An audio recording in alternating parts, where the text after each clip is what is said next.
This shop looks popular today. Wonder what the occasion is.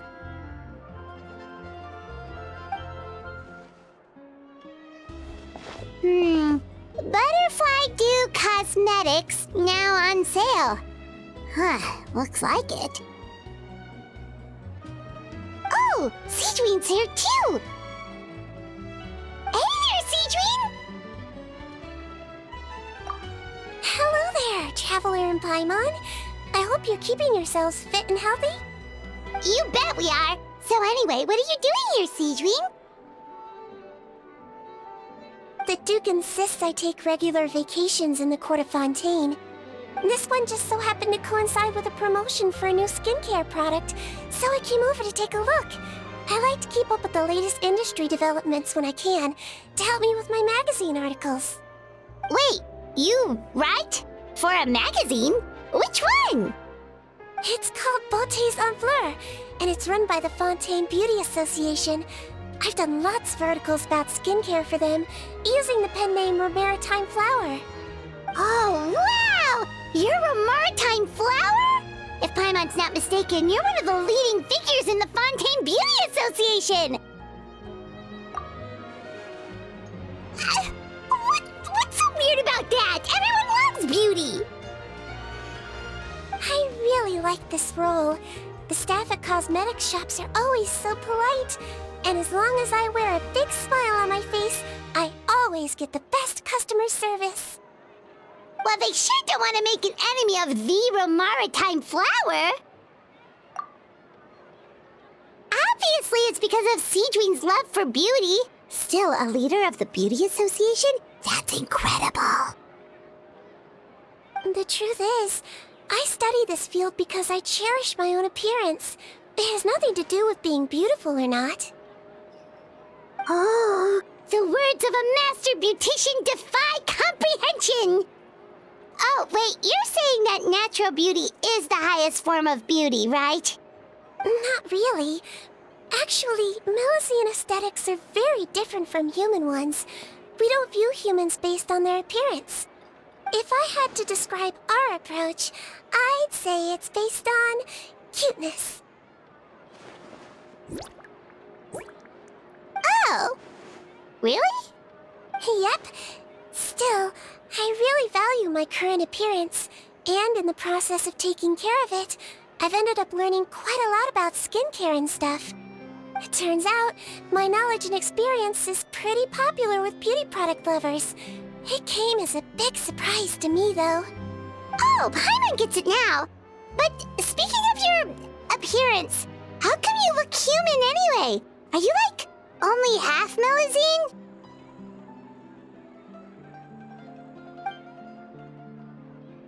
Ooh, wait, sorry. That was probably really offensive, wasn't it?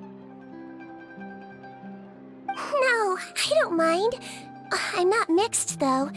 I made a decision to turn myself into this form a very long time ago. If you're interested, I could tell you the story. A shape-shifting story? Oh, heck yeah, of course we're interested!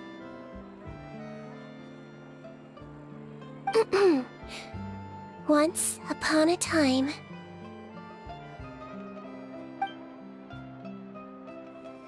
Long ago, humans rejected Melusines, and Melusines feared humans. There was one Melusine who became fascinated with human medicine, but no human wanted her help. And there was one girl who liked Melusines, so no humans would make friends with her.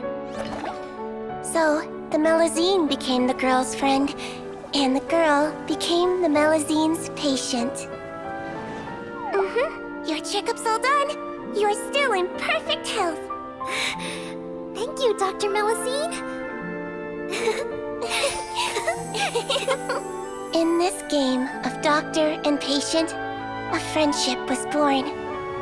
Then, one day, the girl fell ill. The Melusine was the only doctor to arrive on time, but the adults sent her away. Scram! Melusines can't be trusted! So just because I'm not human, I can't save my best friend? In desperation, the Melusine approached the frightening witch. She begged and begged until she got a reply. If you take this potion, concocted of sin, you will gain a human face and grow human limbs. But then, you will lose everything that attracted this friend of yours to you in the first place. Can you accept that? The Melusine did not hesitate for very long.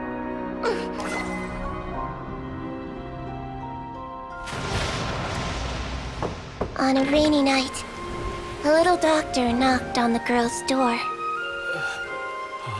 The doctor wore a hood and raincoat, maybe to protect her from the rain, but maybe also to hide a secret. The little doctor held the girl's hand and treated her illness, just as she had so many times before.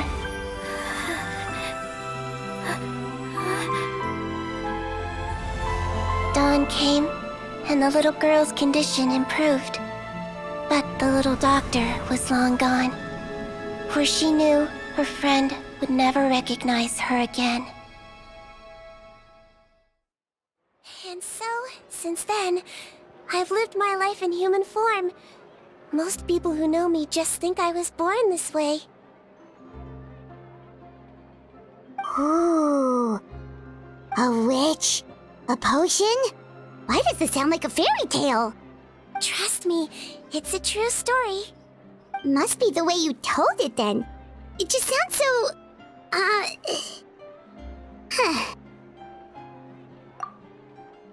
Yeah, not every Melusine would take human form to save their human friend. That must have been a huge decision.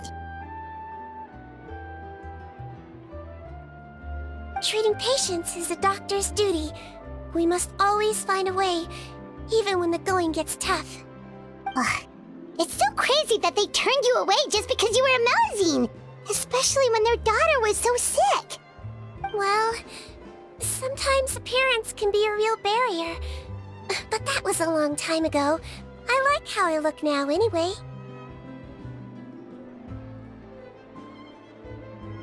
Paimon too! You're super cute this way. Attention customers! Thank you all for waiting. Now, on behalf of our skincare partner, I'm delighted to announce that our exciting new product is now officially on sale! Well, there we go. Let's have a look, shall we? Oh, Paimon, if you want to buy any skincare products, I'll be happy to give you some suggestions. Really? Personal advice right from a leader of the Fontaine Beauty Association?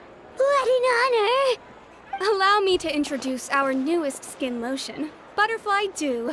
I'm sure many of you have already read about this product's trials in the newspapers. To say that it improves skin quality is an understatement. This product gets its name from the way it transforms your skin and makes it glow anew, like a butterfly emerging from its chrysalis and spreading its wings for the first time. We are thrilled to have the inventor of this fantastic product with us here today.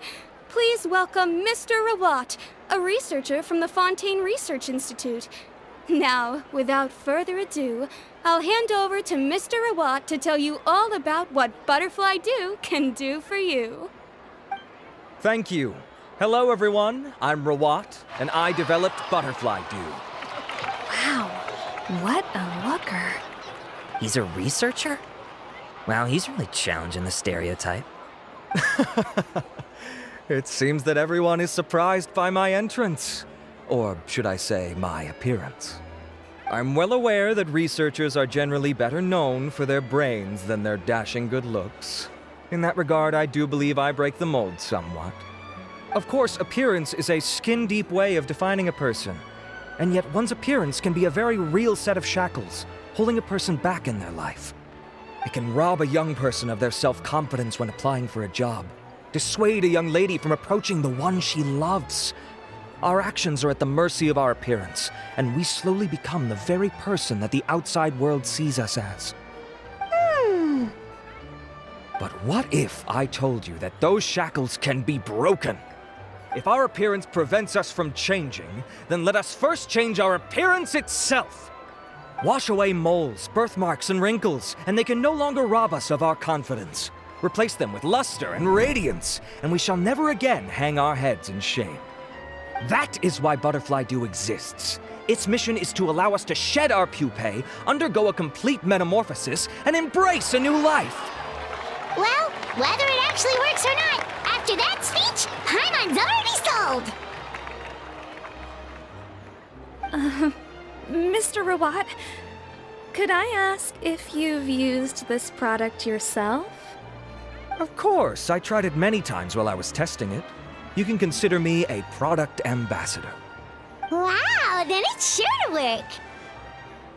Still, I don't expect to convince you just by blowing my own trumpet.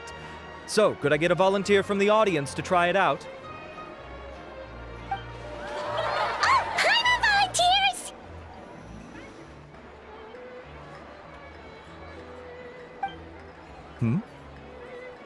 Oh! Ah, what an honor! It appears we have a giant of the Fontaine Beauty Association here with us. In that case, Miss Sijwi, could we seek your most expert opinion on this product? Sure. Whoa, is that Romaritime flower? They say she's the pickiest user of skincare products in all of Fontaine. Here you go.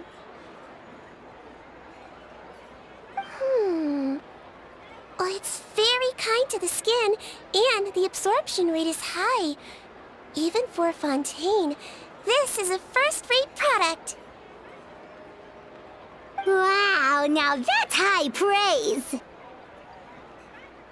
I'll take one. Any discounts? All right. Well, all that remains for me to say is, Butterfly Dew is now on sale!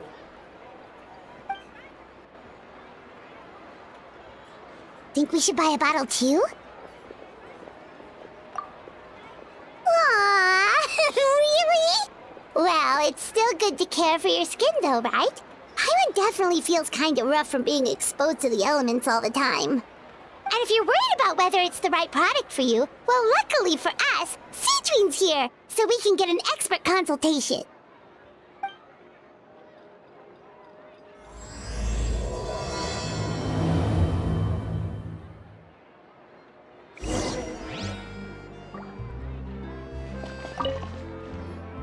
It's an honor to receive such high praise from you.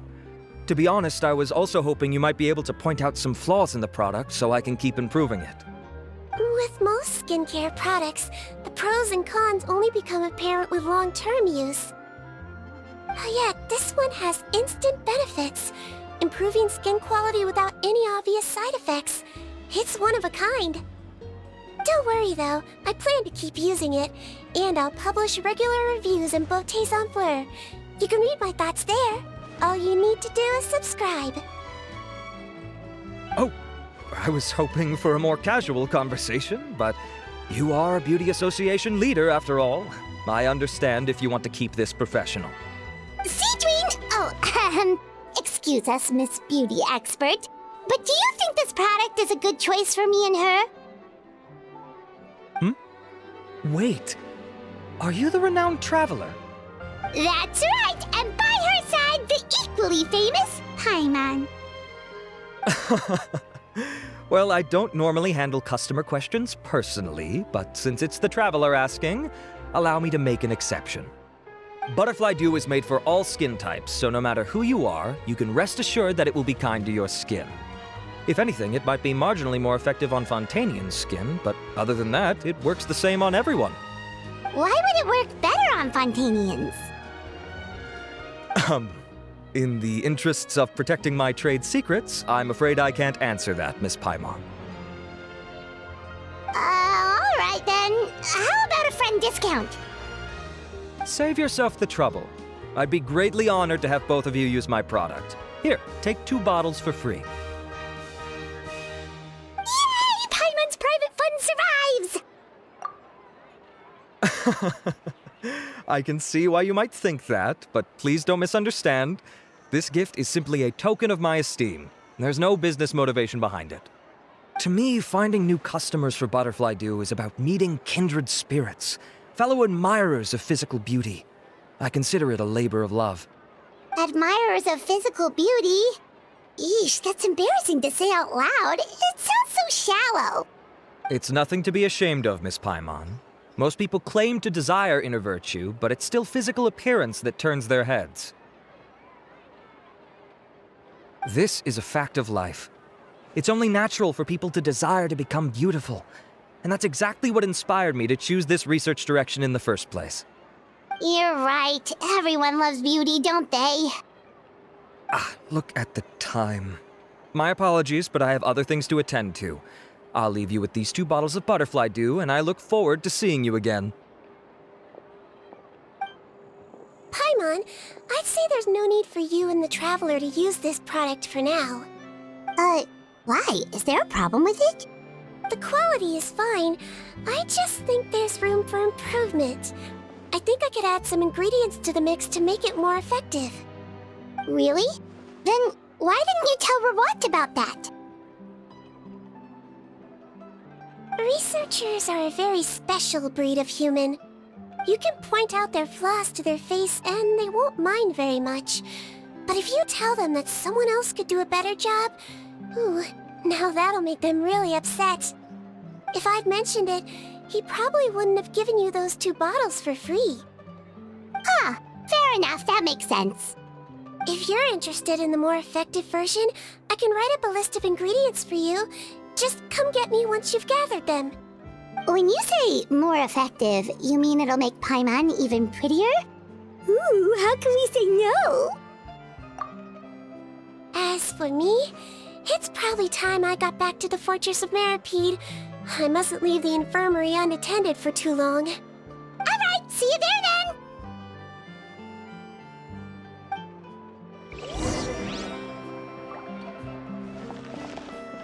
Stocks are running low, so purchase soon to avoid disappointment. Aw, I wish I'd saved up my pocket money.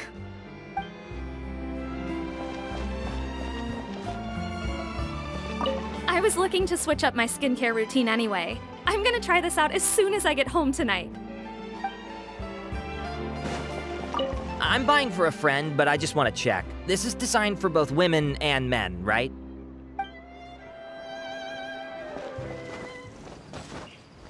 Just up ahead, Traveler. The ingredients for Sijwi should be nearby.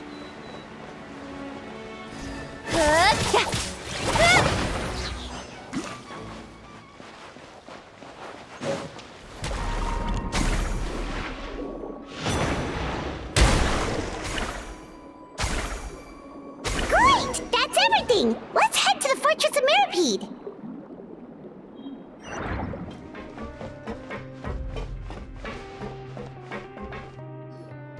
Whoa, the infirmary is packed! Please, you have to believe me. I saw it with my own eyes last night. Another me! He looked exactly like me. Got it? Okay. I've written down everything you told me. Now, I have a few tests to run. Take a deep breath, and don't worry. It's nothing to be nervous about. First, which finger am I holding up? Your index finger, but I'm telling you, my mental state is fine. I'm not crazy. Very good. Now, on to the next. Hey there! Your Grace, it's been a while, huh? Ah, it's you two. Indeed it has. I would offer you some tea, but I'm afraid the timing is unfortunate. Duty calls. No worries. Actually, we were looking for Sijwi. Do you, know what all of this is about? This inmate came running to the guards in a panic, claiming to have seen his exact doppelganger. A doppelganger? Doesn't that just mean someone else kinda looks like him? And that's what I thought when the report first reached my desk. But we've inspected our records. No one even vaguely resembles him. Considering how certain he is of what he saw, I can only surmise that he's having some mental issues. So I brought him for a medical evaluation. All right, very good. Take a sip of water and rest for a bit. Evaluation complete. I couldn't find any symptoms pointing to a physical condition. I see. So, do you still believe there's more likely to be an issue with his mind than his body? I have to assume so for now. Psychological issues are more difficult to detect. At this stage, we can at least confirm that he is in command of his cognitive faculties. The rumor mill will go crazy if word of this gets out. Guards, take him to the ward for a period of observation. The Marechaussee Phantom has requested my cooperation on a case, otherwise I'd deal with this myself. Sorry for the trouble, head nurse, but I'll have to leave this to you. No problem, Your Grace. I'll add him to my observation list. By the way, we have a couple of guests here who have made the trip just to see you. I imagine it must be important. You probably won't need to add them to your observation list, though. Oh, Traveler! Paimon, it's you! Hey there, Sijwin! It's actually not that important, but... I'll be in my office if you desperately need me. Goodbye for now. Okay, bye-bye! So, Sijwin... Would you mind waiting for just a moment? I have another patient to see. Just find an empty bed and take a seat. I won't be long. Oh, sure! Sijwin, we've brought him. And he seems to have taken a turn for the worse again. Okay, don't panic. Let's start by sitting him down here. Paimon had no idea how busy it can get for Sijwin. Maybe now's not the time to ask for her help with skincare. Good point. Besides, it might actually be interesting to observe her at work. Well, this could hurt, so I suggest you take a deep breath first. Did his face melt? What happened to him? It's anyone's guess. His face melted off shortly after arriving at the fortress. But since he's a serious offender, he can't be allowed out for medical treatment. Best we can do for now is ask the head nurse to give him something to manage the symptoms. Oh, this is gonna be awkward. We still need to bring him to the Marechaussee Phantom for questioning. What if he scares them half to death? Will that be our fault? The Marechaussee Phantom? Does this have something to do with the case Risley's dealing with? Yup, it was a huge case. They bagged a few dozen crooks in one fell swoop. And this guy's the baddest apple of the bunch. He harmed countless people. And now, it looks like it's all finally catching up with him. You done gawking? Not yet. I need to check the severity of your ulcers to decide the right dosage. Don't worry. We Melazines have a very different sense of aesthetics from humans. To me, you just look like a little kitty with slightly scruffy fur, but still just as cute. Don't patronize me. Do I look like a kid to you? Just give me the meds and let me out of here. I already missed my cell. Hey, lose the attitude. You dare talk back to our head nurse like that again, your days are numbered. Oh, it's fine. Okay, I'm going to apply the medication now. Tell me if it hurts, alright? Look how nice Sijwin's being. And he still talks to her like that? What a nasty piece of work. Can I leave now? Wow, not a peep. What a brave little guy. Thank you, Sijwin. And I apologize for the trouble. So, Traveler, Paimon, did you bring the ingredients? We did, but we don't want to interfere or anything. You're busy saving lives here. Oh, don't be silly. I agreed to it, didn't I? Just hand me the ingredients, and I'll make some time to whip it into the improved version for you. Take a rest here if you want. Or, if you're not tired, I hear they're holding a new pancreation tournament in the administration area. Or alternatively, is there anything we could help you with, Sijwin? That's right! Let us help you out! It's the least we could do! Good point. Kind-hearted humans start to develop guilt if they accept free help from others. Don't worry. I'll take a look at my schedule. I'm sure I can find something to treat this condition. I gotta warn you, though. It'll be tiring work. So I suggest you take a break first, then come back and see me when you're ready.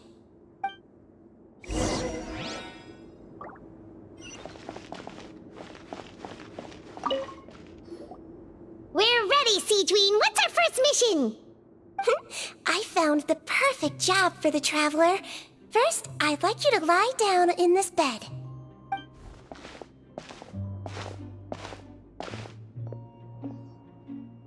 What for? I need you to pretend to be sick. What? Oh, is it that difficult? I thought you did a pretty good job last time. Oh, so you knew. I sure did.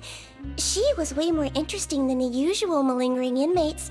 When you played along very well, Paimon, I observed you two for quite a while after that. Well, this is awkward. But why do you need us to do it again now? No time to explain. My next patient will be here any second. Oh, please, just do as I say. You can, pretend like you've got a nasty headache. And throw in some dry heaving for good measure. Okay.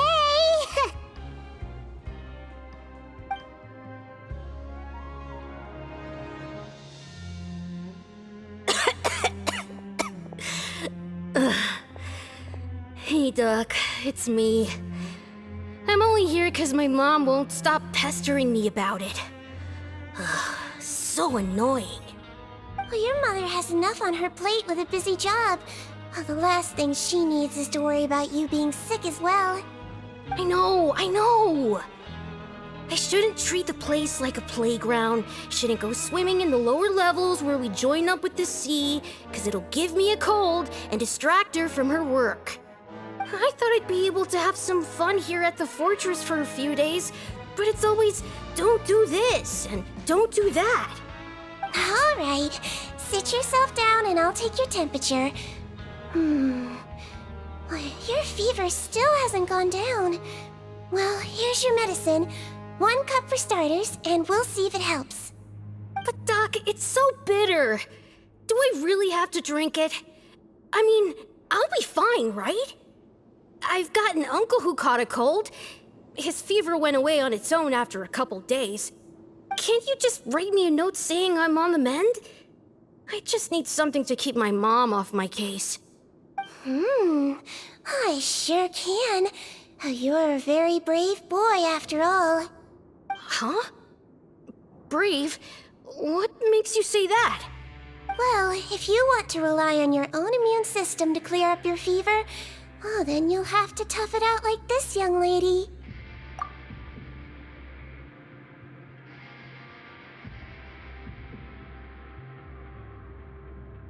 Hang in there, traveler. Are you gonna puke? Paimon can get you a paper bag. Huh? As long as you're tough enough to get through the nausea and dizziness caused by the high fever, you'll be right as rain after just a few days' rest. And if I'm not tough enough? Hey! Wake up! Wake up! Put it this way. At least you'll never have to see the doctor again, right? I think maybe I'll take that medicine after all, if that's okay. Oh, of course. Here, it's still warm. It's so bitter. All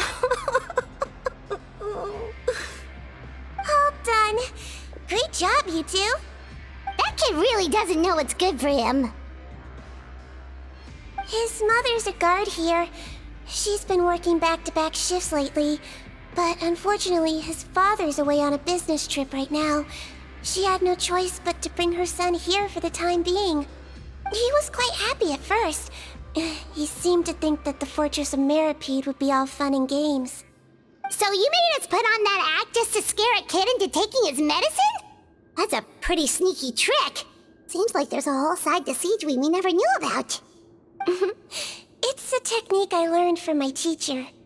Oh, you had a teacher? Was she a Melazine doctor too? She was human. She passed away a long time ago.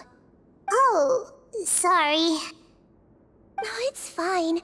I really liked my teacher, so it's always nice when I get to talk about her with other people. She was a traveling doctor, and since she didn't have a clinic, she'd go out and visit her patients wherever they were. Dealing with the badly behaved ones was her specialty. She used to say, if you can scare the little brats into taking their medicine, you won't have to hear them wailing and screeching when their condition gets worse.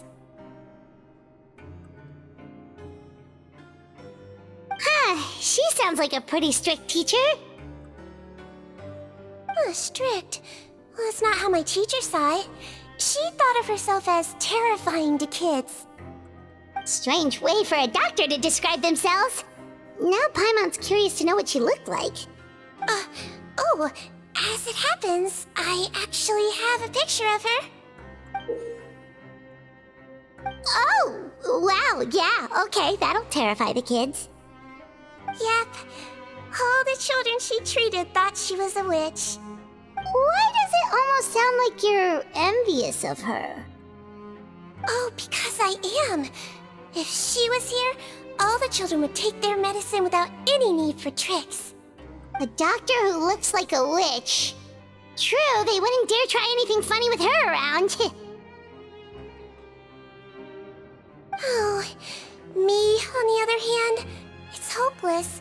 Children aren't afraid of me at all. That's actually a good thing, you know? Oh, my next patient should be arriving now. Would you mind lending me a hand again? Sure thing! On to the next mission!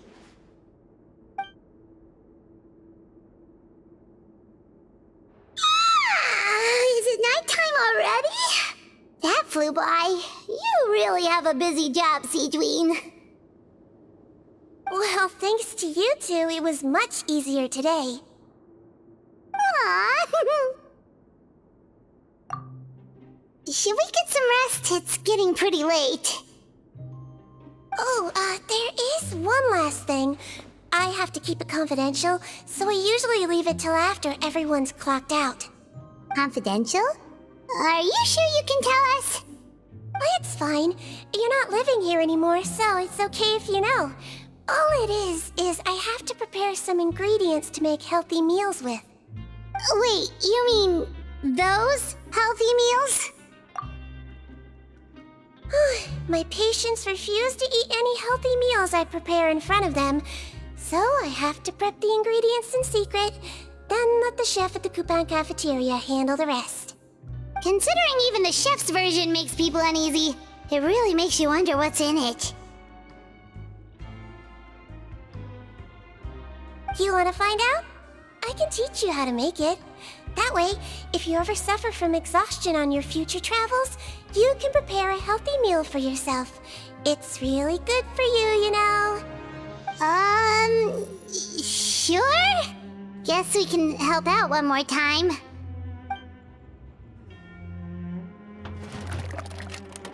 The ingredients are ready. Now, put them on the table and add them in the order I tell you. First, we add this special slime condensate, stir it thoroughly, then pour it in. See that? It adds elasticity. It looks just like tasty jelly, doesn't it? Yeah, it really does! Until you remember it's slime condensate. Next up, xenochromatic crystals. You want to crush them up into a fine powder, like powdered sugar. Wait, are those from Fontimer Aberrants? Are you sure they're edible? Finally, we'll need some high-protein meat. Frogs are an excellent choice. You just need to clean their innards, and then you're left with some lovely tender meat. Oh! Frogs. And we're done. All that's left now is to pack them into lunchboxes and hand them to Walsey. Yesterday in the production zone, I noticed an inmate who's been working for 2 days straight. That means it's a healthy meal for him tomorrow. Sijween really does have the inmate's best interests at heart.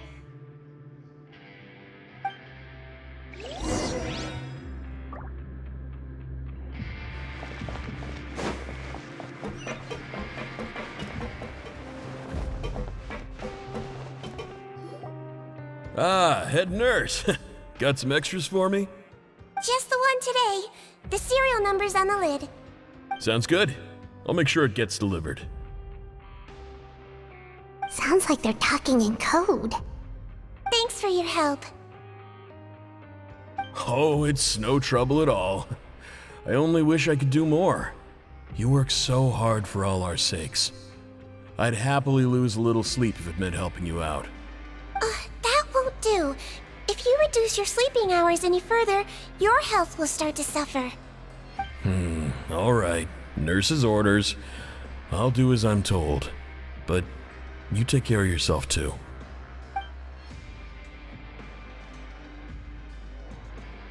Well, I'm done with work for today. Thanks for helping out, you two. Seems like the guards and staff here have a lot of respect for you, Seedream. In just one day of helping you with your work, it feels like we've done a lot for the fortress. Head nurse, please, wait. I'm sorry to disturb you this late at night, but I think you'll agree, this is urgent. Okay, just relax and catch your breath. What's the matter? The guard at the observation ward, Odilon, he told me to pass on a message to you. One of the inmates there, the guy suffering from possible hallucinations, well, he seems to have made a sudden recovery, and now he wants to apply for permission to leave the ward. Huh? Already? You were right to tell me. I'll have to examine him and make sure he's well before we discharge him. Looks like we've got one job as medical assistants left. We'll come with you.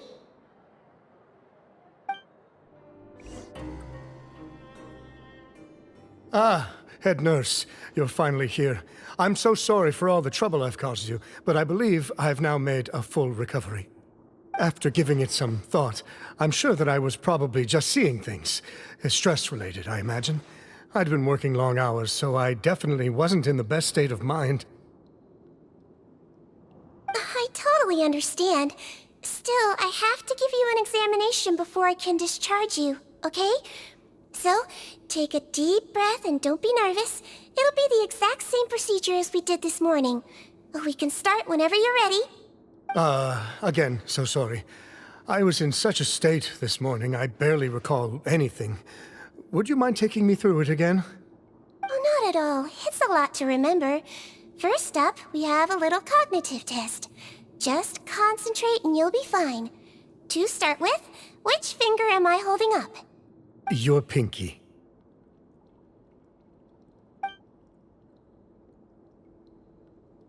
All right, all indicators seem normal. So it was a stress-induced hallucination after all? Well, we've certainly had previous cases of mental illness caused by overwork, which is why I carefully observe everyone in the production zone.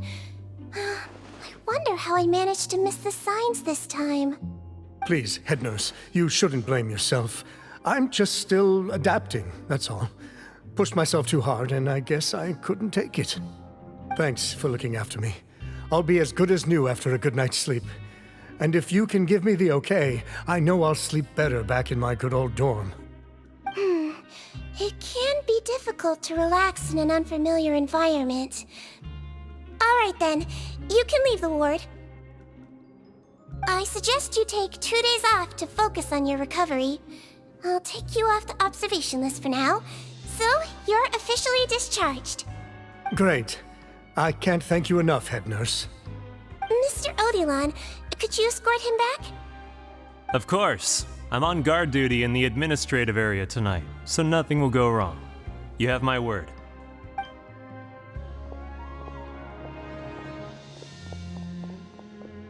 Guess you're finally done for the day now, huh? Yep. But I still haven't gotten around to making that improved lotion for you yet. Oh, no rush! Seriously, it's super late now. You should go get some rest too. Well, tomorrow it is then. Good night, Traveler. Good night, Paimon. Hope you sleep well. Oh, don't you worry. We will. After a productive day of work, we're both gonna sleep like a log. Yeah, sleep tight, Seedream. See you tomorrow. Oh, how's the yesterday! Good morning, Traveler and Paimon. I have a few people here for a checkup, so you might need to wait for a while. No problem. Anything we can do to help? There's a bit of a complicated situation here. I'm still getting to the bottom of it myself. You have to believe me. I'm telling the truth. You're in a medical facility. Keep it down. Please, listen to me. I'm not Gascon. I'm Uwe. You're a horrible liar, you know that? We get all your mugshots with the arrest warrants. It's clear as day that you're Gascon. You mean because of the way I look? I don't know what happened. I just woke up like this. Then you guys dragged me in here for an interrogation. I brought you here to figure out what's going on. If you truly are the victim of an injustice, yelling isn't going to achieve anything. At most, it'll delay your vindication. All right. I get it. This is nuts. Yesterday's interrogations went fine, and now this. Morning, Your Grace. What's going on? Remember the case I mentioned yesterday? The one brought to me by the Marechaussee Phantom? Well, we've been questioning the inmates involved this morning. Every single one of them is claiming mistaken identity. Huh. That's even weirder than what that guy was saying yesterday. The thing is, none of them have been able to provide any evidence whatsoever to support their claims. Questioning them further got us nowhere, so for now, we've brought them to the infirmary. And we thought yesterday was as busy as it got for Sijween. We've compiled their statements. Have a look.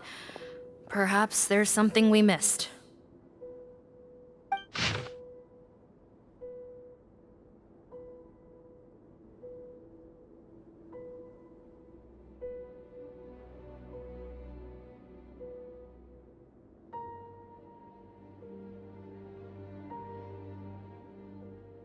Wait.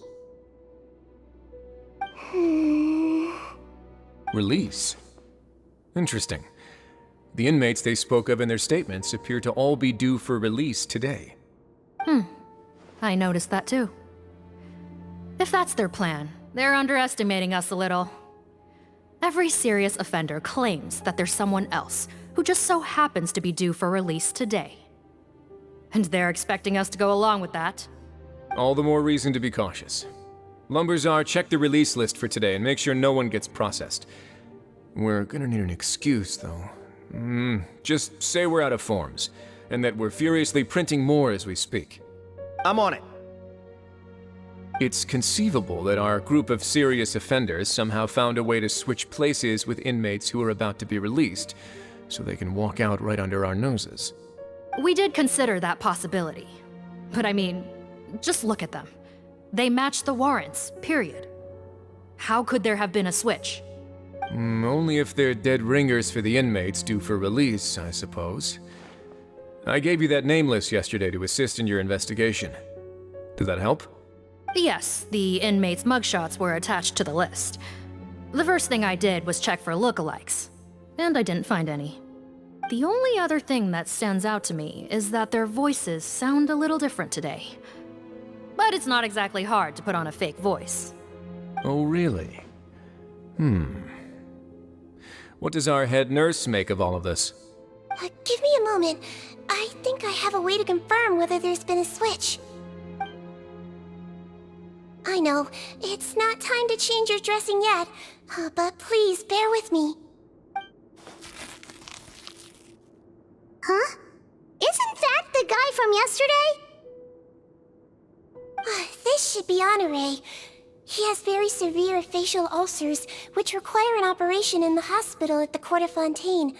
I authorized him to leave the fortress for medical treatment under guarded escort. Yes, like I told you. I'm not Putton. I'm Honore. So there has been a swap. Well, I can see what happened in Potton's case, but how do you explain the other inmates? You're not telling me their souls switched bodies, are you?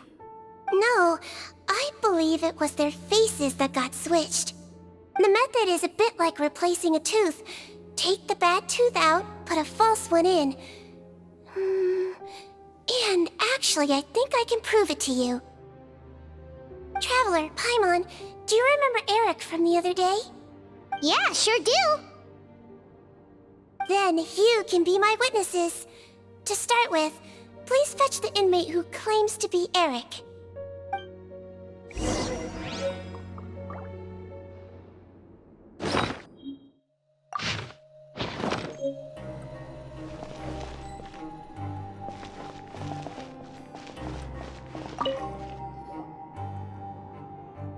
So, you're Eric? Yes, head nurse, it's me. You do believe me, right? I need to do another examination on you. Same procedure as yesterday. All right, it's the cognition test first, right? So I need to concentrate. Now, try to recall if you can. The last time we did this test, which finger did I hold up? I believe it was your index finger. But that means... Huh? So basically, last night the Eric who said he saw another him suddenly recovered and applied to leave the observation ward. Sijwi did another test before letting him leave, but that time she held up her pinky finger. Huh? I don't know about any test last night. There was nothing to do in the observation ward, so I went straight to bed. Then I somehow woke up in a high-security cell. Well, in that case, there is a reasonable explanation for the strange events of the past 2 days. So, what exactly happened? The gang of serious offenders wanted to break out of prison, so they identified a group of scapegoats, namely inmates whose terms were almost up, and planned to switch appearances with them. Last night, when Odilon was on duty, they ambushed him and had one of their group switch appearances with him using their face-swapping method. That allowed them to avoid scrutiny from the other guards. Then, once all the other inmates were asleep, Odilon spent his night shift carrying out the remainder of their switcheroo plan. However, they made one mistake. Henri changed his appearance to match Eric's earlier than he should have done, and ended up being spotted by the real Eric. Real Eric came to the guards for help, but we didn't know then what we know now, so we put it down to hallucination and sent him to the observation ward. However, since one of the gang members was posing as a guard, they simply changed real Eric's appearance and had their Eric take his place, muddying the waters even further. Right, because I put Eric on the observation list by then, and no inmates on that list can be processed for departure until I've discharged them. Hence why the imposters had to pull that little stunt to get fake Eric off the list. Yeah, it all makes sense now! The Duke cracked the case! Well, I can't fault the reasoning. But I'm afraid that we ruled out the possibility of face switching very early on in this process. Criminals altering their facial appearance to commit crimes is nothing new. In fact, one of the explicit duties of the Melusines in the Marechaussee Phantom is to identify criminals in disguise. We carefully examined all the suspects, and there is no evidence that any means of disguise were used in this case. Huh.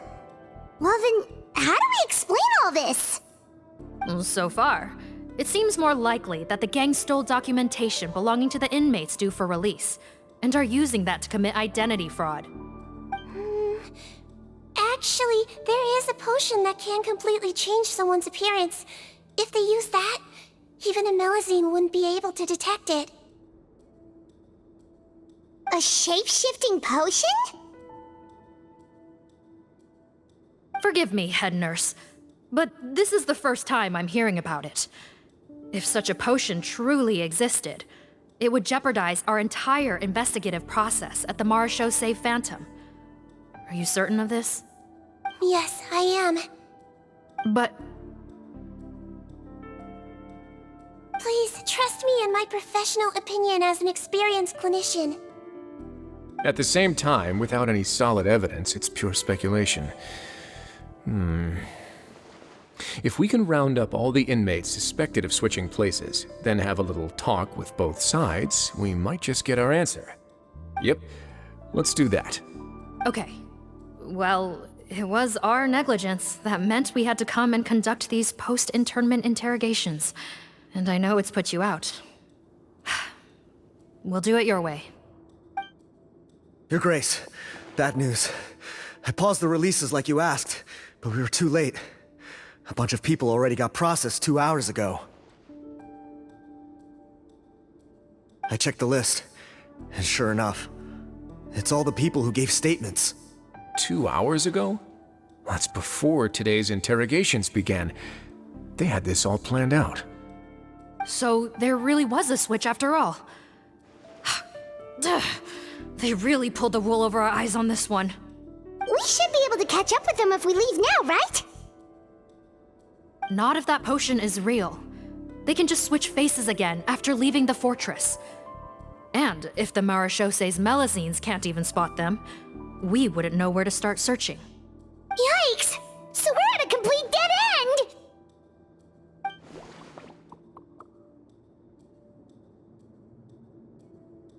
Well, technically there is one more lead we could follow up on. We were only able to arrest this gang thanks to the help of a researcher from the Fontaine Research Institute. I believe his name is Rawat. Oh? Rawat? Isn't that the handsome guy we met at that skincare promotion? Handsome? Maybe from a human point of view. I just remember that he specialized in potions. One of the crimes this gang is charged with is the manufacture and sale of illicit drugs. According to Mr. Rawat, they appear to have stolen technology he developed through his research and used it in their operation. At first, he thought it was a typical case of intellectual property infringement, and he tried to negotiate with them. But once he discovered their criminal operation, he reported them to the authorities. Thanks to his report, we were able to swoop in and arrest them all in one go. What a hero! Bet that took courage on his part. No doubt. This is worth following up on. As the one who snitched on them, it's highly likely that Rawat will be targeted by the escapees. That aside, since he's negotiated with them in person before, there's a chance he'll have some additional information for us. Understood, Your Grace. My team and I will head to the Fontaine Research Institute right away. In the meantime, please keep an eye on the face switch victims for us. Of course. Miss Morgan, I'd like to come along and help you catch these criminals. Huh? Why's that? Well, I'm the one who discharged the fake Eric last night, so I feel partly responsible. Don't say that, head nurse. Your focus was on the inmates' health, and rightly so. We can't ask you to help with arresting criminals. That's our duty. I also have a more personal reason. Potton is a patient of mine, and if I don't get a new batch of medicine to him in time, his condition will get much worse. Look, head nurse, I completely understand where you're coming from. But arresting criminals is dangerous business. And if anything happened to you, none of us can afford to take on that responsibility. Don't worry, I can defend myself just fine. You say that, but still. If I may, Miss Morgan, Sijwin is the one who raised the potion hypothesis, and I'm sure she has far more expertise on the topic than your team. My suggestion would be to bring her with you. And if you really are worried for her safety, then...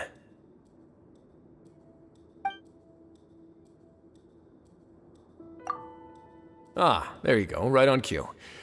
Knew I could count on you.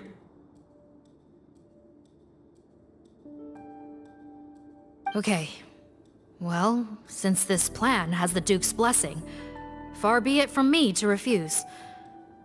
We should head off immediately. Time is of the essence. Greetings. Sorry to impose, but I'm afraid we're here on urgent business, and we're gonna need you to cooperate. The Marechaussee Phantom. Let me guess, you're investigating some more illegal research? Not this time, no. We're looking for a researcher. Do you know where we might find Mr. Rawat? What? Oh yeah, Mr. Handsome, right? He actually doesn't work on site here very often. There's a handful of researchers in the nearby area who know him pretty well, though. You can see what they know. Just a handful? Paimon figured he'd be the most popular guy around. Well, I guess you could say he's popular, at least on a superficial level. He's blessed with good looks, so he tends to make a good first impression on people. But in all his time here at the Fontaine Research Institute, I don't think he's ever had a single deep conversation about his research with his peers. That's no way to make real friends around here.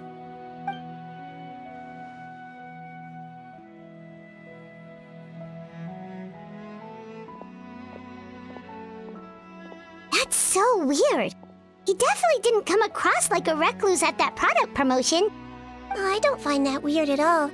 He definitely didn't strike me as the kind of guy who's, good at making friends. Really? Paimon couldn't tell. Must be a Melusine perception thing. Okay, we should talk with his acquaintances. But we also need to check the Research Institute for any clues. Let's split up. It'll save us some time. Sure thing. We'll go ask around among the other researchers with Sijwi. Paimon's suddenly kinda curious to know what everyone really thinks of him.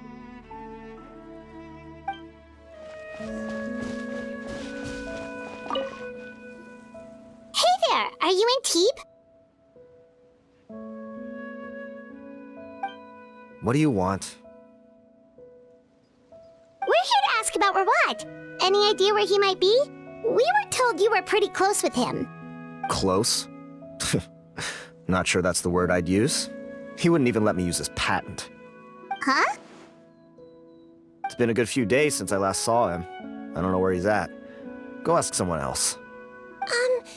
Would the patent in question happen to be related to the new skincare product he developed? Yeah, kinda. Butterfly Dew, or whatever he calls it. I heard he made a tidy sum off of that one. Okay, now we're getting somewhere. Keep going. Most of the other researchers here focus on mechanics, energy, stuff like that. I get why he wouldn't be interested in having anything to do with them. But I'm studying coatings. There's a huge overlap in our areas of research. Why would he refuse to work with me? I bought his product once and noticed it contains a unique substance that might have applications in coatings too. If it worked out, I could probably make as much as he's making. Don't get me wrong, I had no intention of plagiarizing his work. I was hoping to get official permission to use his findings in my own research. Followed the proper procedure. It was all above board. I would have had to pay him a license fee and everything. But despite that, he turned me down not once, not twice, but 3 times. It's like he's vehemently opposed to the idea of anyone else making the kind of money he does. Huh, so is Rawat antisocial, or is this guy just jealous? Well, it doesn't look like we're gonna get any info about Rawat's whereabouts from him. Let's go! Wait, 1 second. Mr. Antibes, next time you go shopping, you should buy some Buell fruits. Peel the skin, steep in water, then drink. It'll help calm your mood. Huh? Yeah. Thanks. Excuse us, are you Audrey?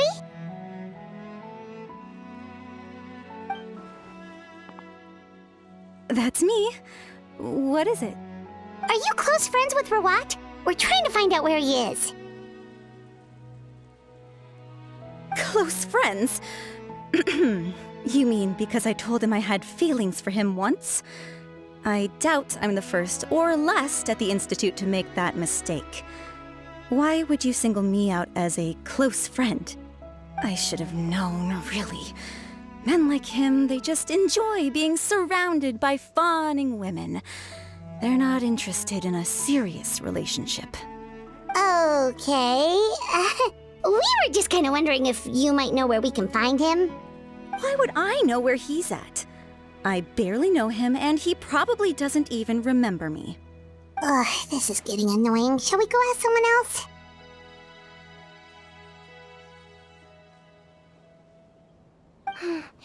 I think she knows Rawat better than she cares to admit. If we leave now, it might be a wasted opportunity. Maybe, but we're not going to get much out of her while she's in this state, are we? She's displaying symptoms common among people in love, if that's what you mean. But I know a cure. It's curable? Oh, we're still no closer to finding Mr. Rawat. Oh, by this point, he could be in grave danger. Danger? Wait, why are you looking for him again? Oh, that's right, yeah! The Marechaussee Phantom said that he's been targeted by some pretty bad people. We need to make sure he's safe. What? How has this happened? He seemed fine when I last saw him, and that was only a couple of days ago. Just happened to run into him, of course. Oh, I see. Well, do you have any thoughts on where he might be right now?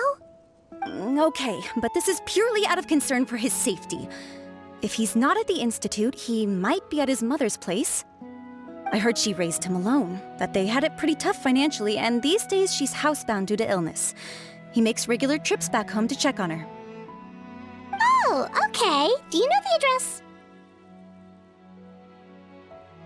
Nope, sorry. I only found out the thing about his mother because it came up in conversation once. I was just trying to find out more about him, so I could get to know him better. When I told him I had a crush on him, I offered to help him take care of his mother. And yeah, maybe that was a stupid idea, but did he really have to yell at me for it? It's like, fine, I can take no for an answer, but what's with the temper tantrum? Unbelievable. These guys only want to show you their charming, well-groomed exterior. They can't stand it when a few home truths shine through. Looks like her love syndrome is flaring up again. We need to find out Mr. Rawat's mother's address. Let's check with the Marechaussee officers when we regroup. Cool, sounds like a plan. Sorry to bother you, sir, but are you Bertram? Who's asking? Just some concerned citizens helping out the Marechaussee Phantom with an investigation. We'd like to ask you about Rawat's whereabouts, if that's okay. We're told the two of you are pretty close. Not anymore, we're not. Turns out we don't see eye to eye. Oh yeah? What happened? The thing about us researchers is, most of us do what we do for some sort of higher purpose. But not Rawat. All he cared about was how to commercialize his findings. He won't even let you work with him unless you sign a confidentiality agreement first. Also, he has better control over who gets which intellectual property rights. How are you supposed to get any meaningful research done working with a guy like that? Now that I've got my own technical solution for my compressor, I don't need to work with him anymore. So that's what Rawat is really like. We'd still like to know where to find him. Is that something you can help us with? Wait, Yeah, I know you. You're the head nurse at the Fortress of Meropide. Alright, then I'm happy to help you if I can. I respect the work you do. Medicine serves the highest purpose of all the sciences. Wow, turns out Sijwi's got some real clout. Thing is, I have no real way of knowing where he might be. I stopped working with him 2 months ago, and I've barely seen him since. But if you want my advice, I'd say go talk to the peddlers. There's a few he meets with every other day or so. Maybe they know where he's at. Peddlers? Yeah, back when I was working with him, I noticed he met with them quite often. Wouldn't surprise me if they were involved in some shady business together, because it seemed like they went out of their way to avoid discussing anything in my presence. The little I overheard was about manufacturing and selling pharmaceutical drugs. Like I said, he's all about the money. Drugs? Doesn't he work with skincare products? Do those count as drugs? Who knows? I never cared to find out. He's the morgue rubber, not me. Thank you. You've given us plenty to work with. Welcome. Goodbye, and may we both reach new heights in our scientific endeavors. Well, that's all 3 researchers. Let's head back to the meetup point. You know, Paimon started out thinking Rawat was a handsome researcher with a friendly and cheerful personality. It's such a surprise to learn that his peers have a different impression of him. So, what's your view of him now, Paimon? A handsome researcher whose difficult upbringing turned him into a profit chaser with a chip on his shoulder? So your thoughts about his appearance haven't changed at all? Well, his looks are kind of a big deal, at least in Paimon's opinion. How does such a handsome guy end up being so antisocial? Even with his difficult family background, it just doesn't make any sense. You can't judge a person solely based on their appearance. Head nurse. Traveler. I assume you've spoken with the researchers. What did you find out? Bertram mentioned Rawat's involvement with some pharmaceutical merchants. Do you know if he's registered any pharmaceutical brands? Since he was a whistleblower on such a huge case, I ran a background check on him. I don't remember there being any brands under his name. How strange. If he was so focused on commercializing his research and averse to sharing his technology with others, why wouldn't he have registered his own brands? Maybe he and his business partners needed to avoid public scrutiny? You think he may have colluded with the gang? Well, the crime was manufacture and sale of drugs, and that would certainly be in his wheelhouse. We can't rule it out. Isn't that pretty unlikely, though? He was the one who blew the whistle on them! Most children who come to me with tooth decay have suffered pain for a long time already, but they'll still try to hide the fact that they eat too many sweets. Grown-ups and children aren't so different in that regard. If you say so. I saw him when he came to make his report, and I certainly didn't get the feeling that he was the type to collude with criminals. Perhaps it's more likely that they were coercing him. You mentioned that he comes from a poor family. So, it's possible that the criminals approached him asking for academic support, luring him in with the promise of riches. By the time he discovered who they really were, he was in too deep. They had leverage on him, so he was forced to keep working for them. I've seen it happen many times before. That does make a lot of sense. It would definitely explain why he was so unwilling to cooperate with his fellow researchers. No wonder he's so unsociable. He must be on edge all the time with a gang of crooks breathing down his neck. In that case, the situation could be worse than we thought. If Rawat was working with the escaped inmates, they're sure to know more about his whereabouts than us. Oh, there's a good chance they'll get to him before we do. Based on the information we've gathered so far, he was last seen 2 days ago. If no one's seen him since, maybe we're too late. 2 days ago? So he went missing right after that product promotion. That was the same day he reported the criminals, too. Not a good sign. Don't worry, everyone. I believe we still have a chance. Since he disappeared right after blowing the whistle, it's likely that he's gone into hiding. Yeah, he must have been worried that they'd come for him. All the more reason to find him as soon as possible. The only lead we have at the moment is his mother's house, which you mentioned earlier. Seath, think you can find the place? Yep. When you register a brand, the Court of Fontaine requires you to provide a legal address. The one Rawat wrote down was in the outskirts of the city. That should be the place. Okay, then there's no time to lose. Let's move.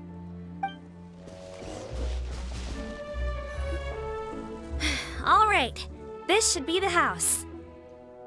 I'm pretty sure this was the address. Okay, I'll knock.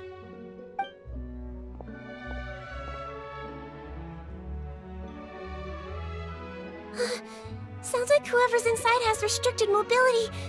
Oh, it seems serious. What's the fastest way to get this door open? Break the door down? No, I'll handle it. Let the expert deal with it. There'll be a mountain of paperwork if we damage a citizen's property.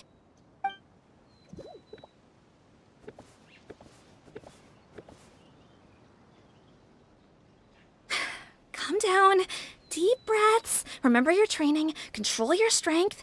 And... it's open! Seath, take a few people and lie in wait. Keep your eyes peeled for any activity around the house. The Traveler, head nurse, and I will go inside. Hello? Anyone home? Oh, there. On the bed, there's an old lady. That's gotta be Rawat's mother, right? She doesn't look like she's in any state to be answering our questions, though.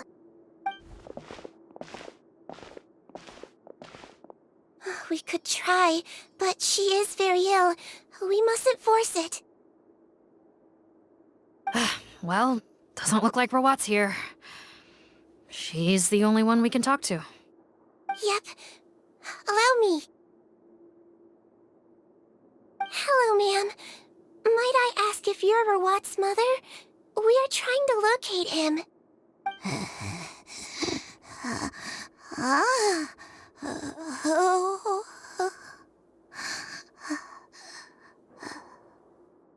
Hard of hearing, perhaps. Does anyone have a picture of Rawat? I have one here. I'd like to show you a photo, ma'am. Is this your son? Do you know where he is?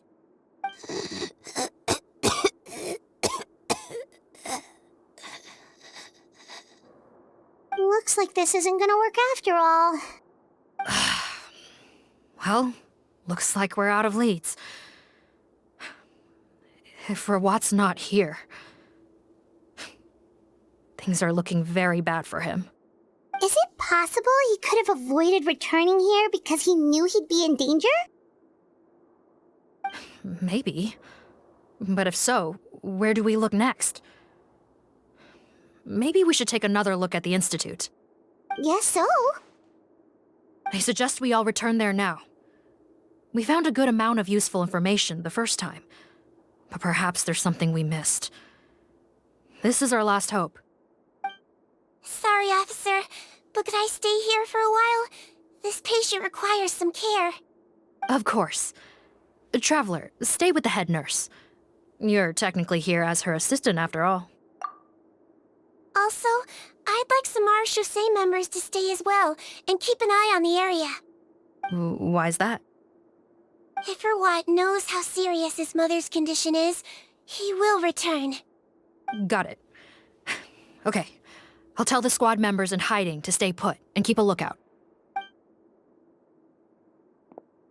Thanks for helping me out yet again, Traveler and Paimon. No problem. But when you say her condition is serious, do you mean... Yes. She's barely clinging on to life. Oh.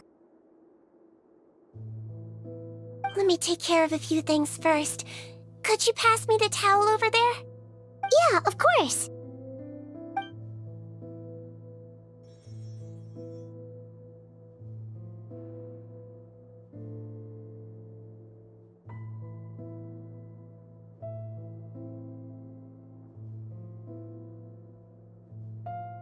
I can tell that her family has tried a lot of different treatment methods, including some very expensive medicines. Unfortunately, her condition is so multifaceted that a recovery looks all but impossible. Sijwin. Paimon bets being a nurse must be pretty tough at times like this. Yes, it makes me a little sad. In Melizine's eyes, a human's birth, aging, sickness, and death are as much a part of natural law as sunrise and sunset. But human medicine can defy that law to some extent. In that sense, it is a science of miracles. That is why I became fascinated with it in the first place. But it was only after I truly became a doctor that I realized miracles don't always happen. Even the greatest doctors cannot cure all diseases. Sijwin. Well, don't worry about me, Paimon. A doctor's duty is not to cure all diseases, but to treat whatever ailments they can. At the very least, I can lower her fever. That way she'll suffer less, and she might even be able to see her son. Yeah. All the more reason to find Rawat as soon as possible, even if we don't catch those crooks.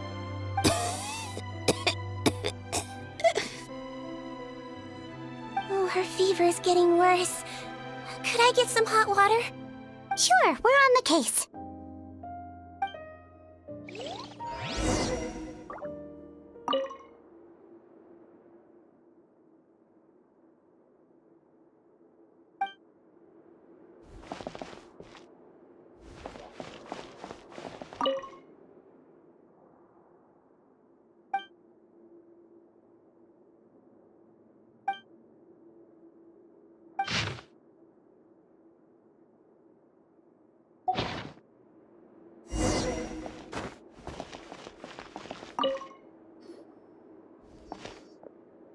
Found the hot water?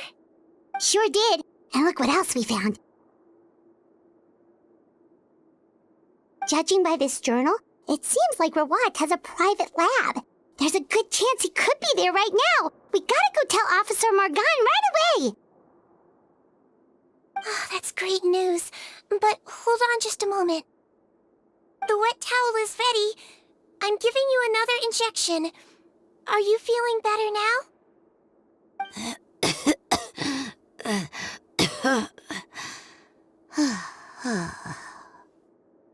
It's all right.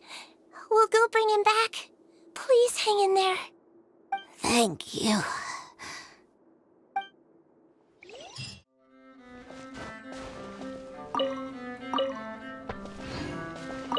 No, don't look this way. I'm supposed to be hiding, remember? Captain's orders.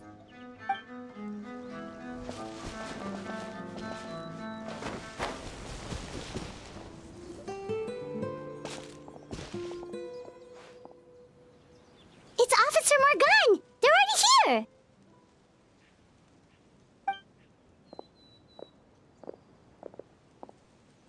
We came as soon as we heard the news. I can't believe we were so careless. The most crucial information of all was hiding right there, in that room. And we missed it. Don't blame yourself. Right now, we need to focus on finding a way in. There's a mechanical door over here! Hopefully the instructions in Rawat's journal will help us open it.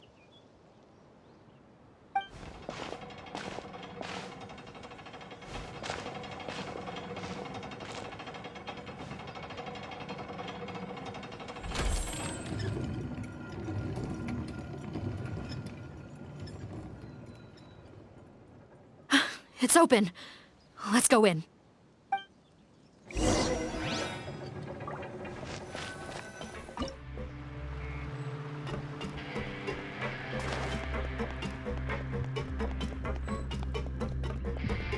How did they get in here?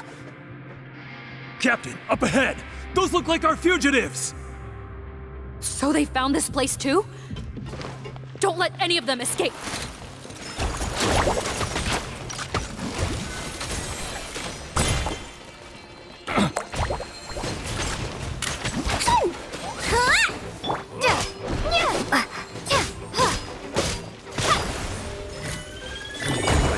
Don't slip and fall!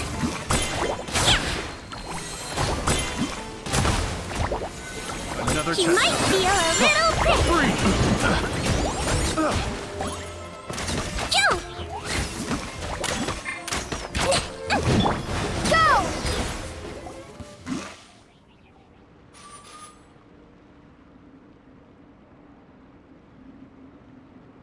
Captain, according to our list, many of the fugitives aren't accounted for.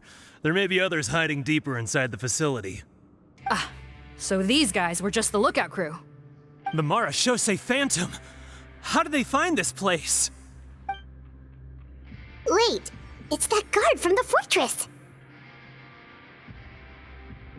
That's right, I'm on your side. I mean, the Duke sent me.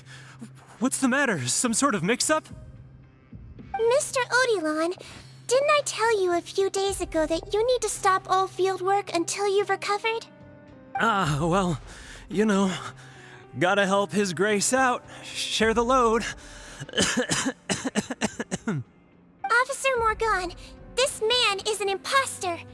The real Mr. Odilon has no recent health issues. What? But I... Looks like the head nurse was right about the face-swapping method. Arrest them all! DuPont, stay here and keep guard. And watch the exit. If we're not back soon, call for reinforcements. Got it.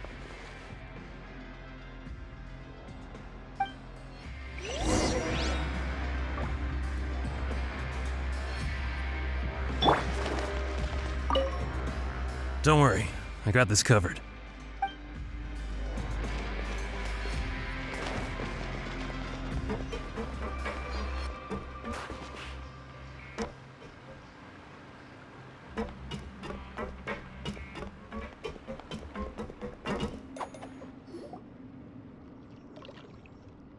So many jars. Was this some sort of production facility? This scent, it's probably the ingredients used to make butterfly dew.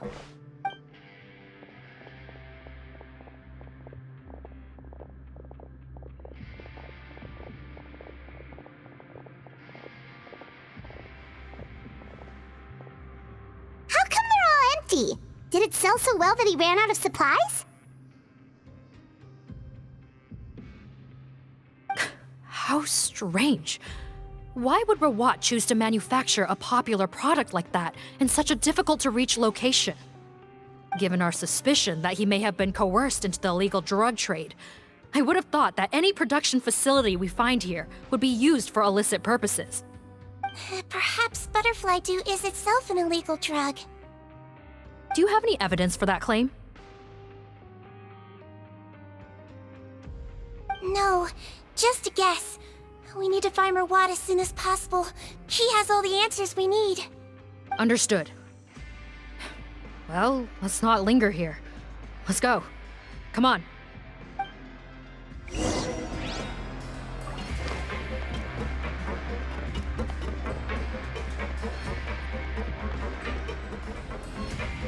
Doesn't look like we're gonna get this door open. Let's find another way around.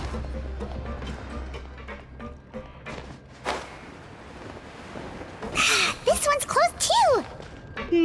What's with those carts and tracks? Oh, maybe it's one of those doors that opens when it senses cargo passing through. There's a loaded cart right over there. Let's bring it to the door and give it a try!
This room's much smaller than the others. Judging by the implements on the table, this looks like a potion-making lab. Head nurse! Over here!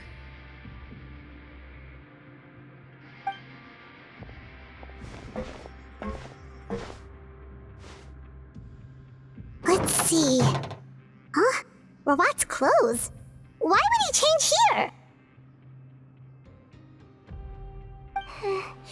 Perhaps they stripped him down, left the clothes behind, and disposed of him somewhere else? Yikes, Sijwin, where did that come from? Oh, what a tragic way to go.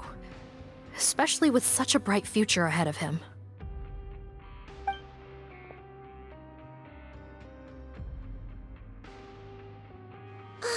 There's a path leading further on, Officer Morgan. Let's keep up the pace.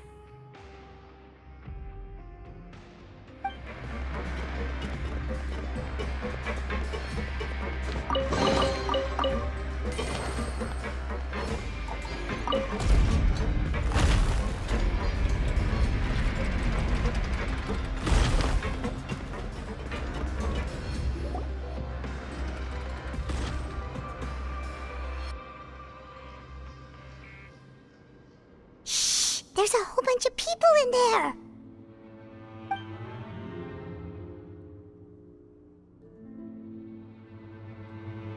Are you serious?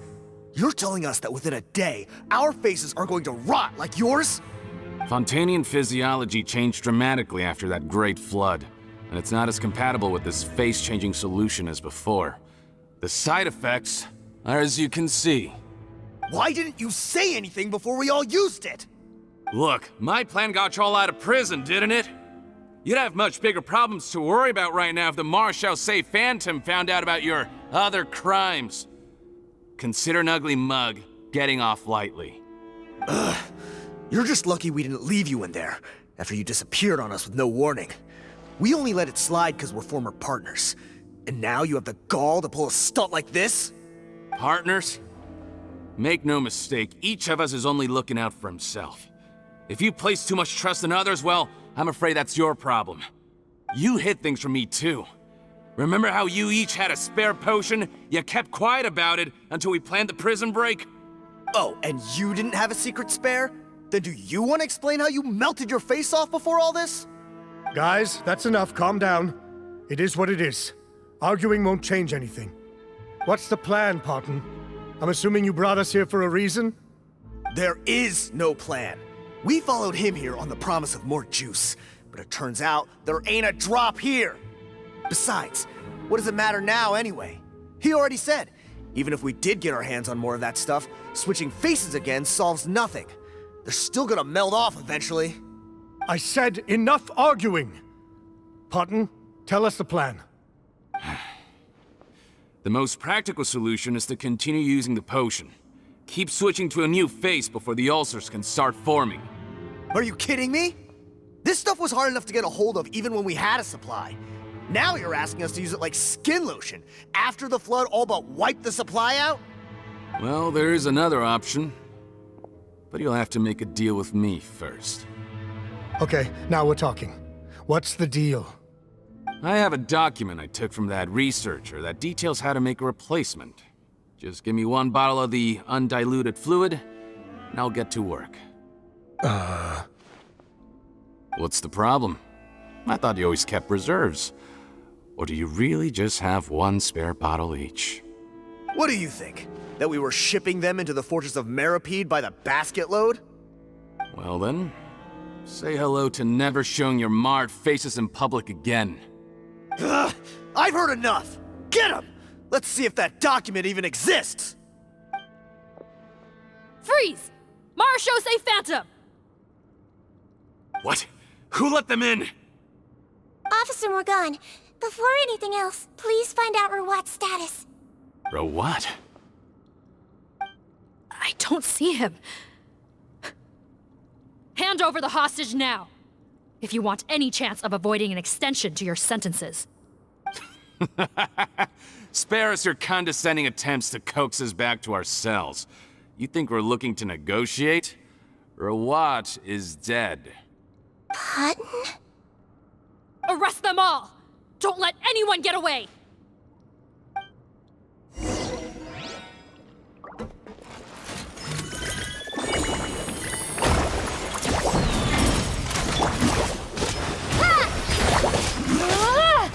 He might feel a little bit. Relax.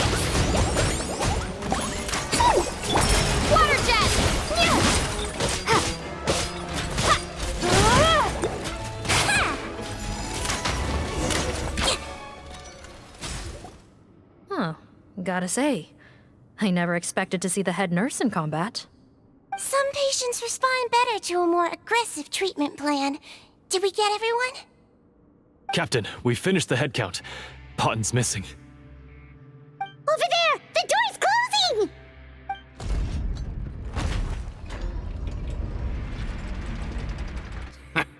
One group trying to arrest me, another trying to hunt me down.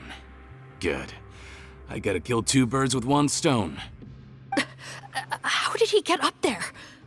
There must be a secret passage somewhere. Find it! Don't waste your energy. I already sealed it off. How naive. We have more people outside. If we're not back out by the agreed time, they'll come to our rescue. Well then, you'd better hope they get here in time.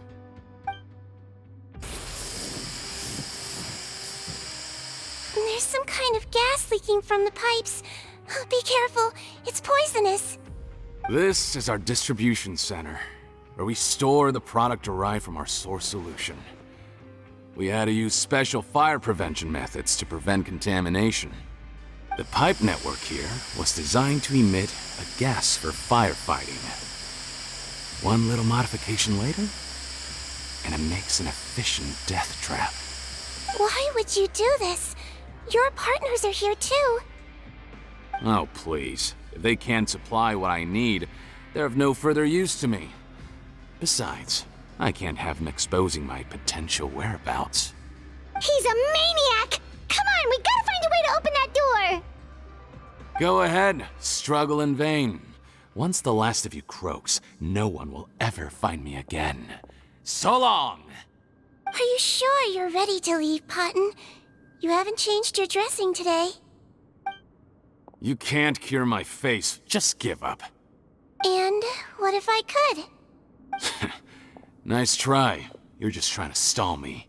Don't you worry about me. I'll find a way to cure my face once I get out of here. Oh, I doubt it. After all, Fontanians can no longer dissolve in primordial seawater. What the... How did you... The key component of the face-changing potion is the fluid left behind by dissolved Fontanians. It might look like ordinary water, but it has some unique elements in it. Before the flood, all Fontanians were oceanids, physiologically speaking. A potion made from that fluid could dissolve and reconstruct the face of a Fontanian in much the same way as hydroidolins change form. Theoretically, it could give someone any appearance they wished. But since the flood, Fontanians have become true humans. They can no longer provide the source material for this potion, nor reap its benefits. Are you saying this potion is made from Fontanians dissolved with primordial seawater? Then their crimes are far worse than I thought. How could you know all of this? No, wait. Of course! Well, well. So that's why you have a human appearance. It also means that I have a formula you're unaware of. The air's getting thicker. It's getting hard to breathe.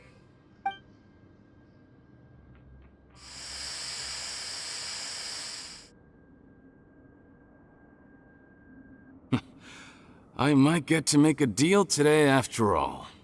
Alright, keep talking. How do you intend to give me the formula? Oh, it's not a formula, but a finished product. I have a bottle of it right here. What? When I tried Rawat's skincare product, I noticed it had a certain special component in it.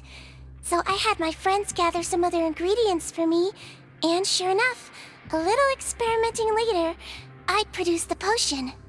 I'm guessing his skincare lotion contains the fruits of your joint research? Huh. Impressive guesswork. Yeah, we were a supplier for some of the raw ingredients. But it only contains a tiny amount of the active ingredient.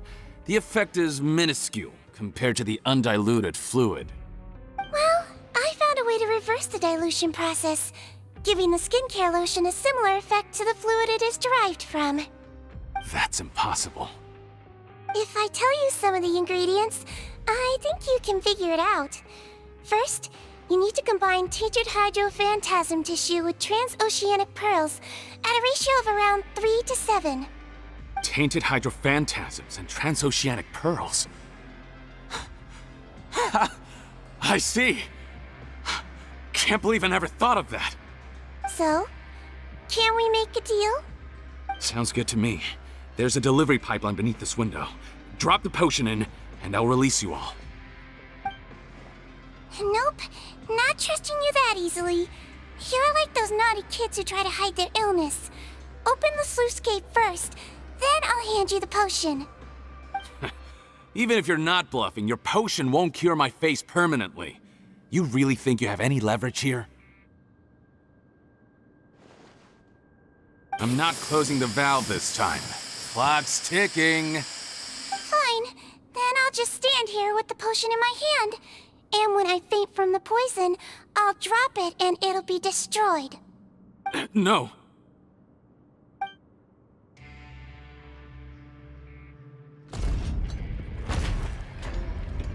It's open! Disable that sluice gate!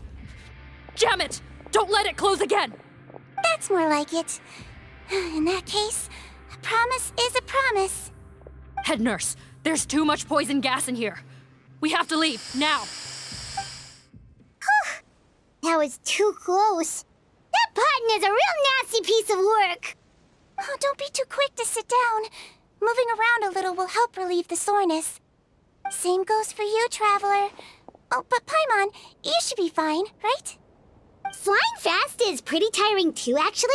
Anyway, that's not important right now. Paimon's still shocked to learn that there's a whole criminal operation going on behind that skincare lotion. Shame I ended up giving the improved version to Potten after finally making it for you. I'll make you some more, I promise. No, please don't. Paimon doesn't want to use that stuff anymore. Still, it was a pretty good job that Paimon wanted to buy some in the first place, huh? It ended up saving everyone's lives. That's gotta count for something. Yeah, Paimon was just kidding. Head nurse, I've done a final head count of our team and the criminals. Everyone's here and doing fine. We're ready to escort the fugitives back to the fortress of Meripede. It's a shame that we didn't find Rawat. At this point, I'm afraid he's probably deceased. What a horrible bunch. Especially that Potten guy. If he hadn't made good on that deal, we'd all be dead because of him. No, we wouldn't. I always keep a whole bunch of antidotes on me for emergencies, and one of them neutralizes that poison gas. We'd have been fine, even if you hadn't opened the gate. What? Then why did you give him the potion? If this is true, I must concur. Sorry to be blunt, but I think you made a bad decision by handing him that bottle. If he changes his appearance and flees Fontaine, it's unlikely that we'll ever find him. No matter how cooperative his accomplices are when we question them. No, you don't understand. I gave him the potion precisely so we could be sure where he'll go next. What do you mean? We gotta hurry. She won't last much longer.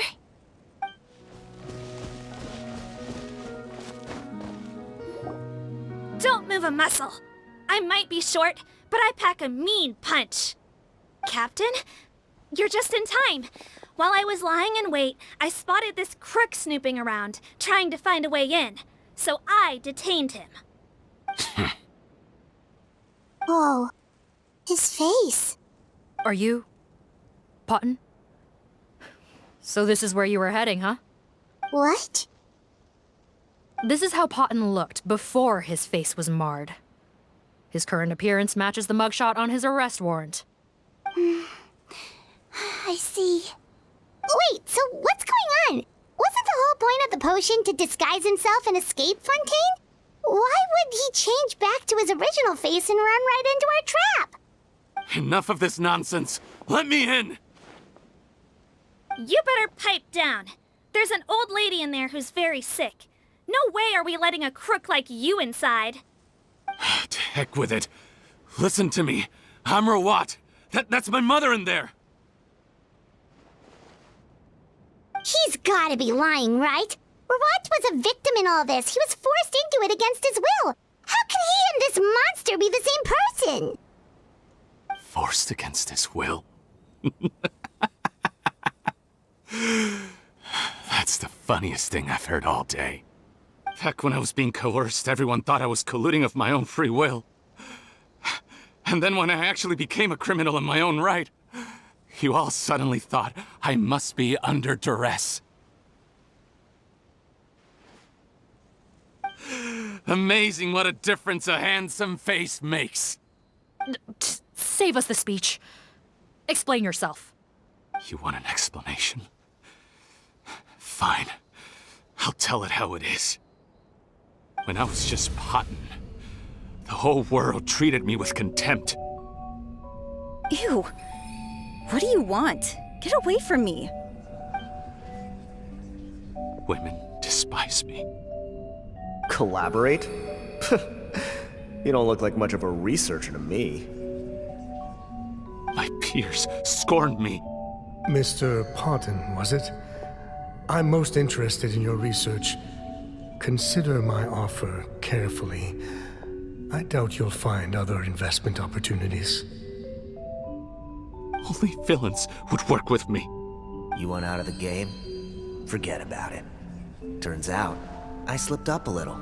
Left your picture with some Marechaussee Phantom officers. Easy mistake to make. Now they've listed you as an accomplice and drawn up an arrest warrant. So I suggest you put any thoughts of running away to rest. If you get caught by the guards for being in the synth business, you ain't ever seen the light of day again.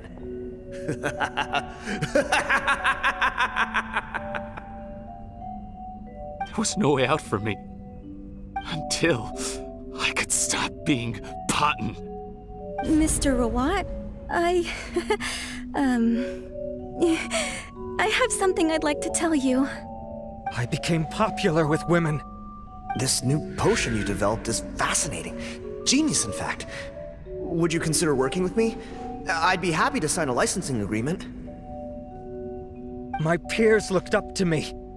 Okay, I'm very interested in your research, sir. You must no doubt have offers from countless investors.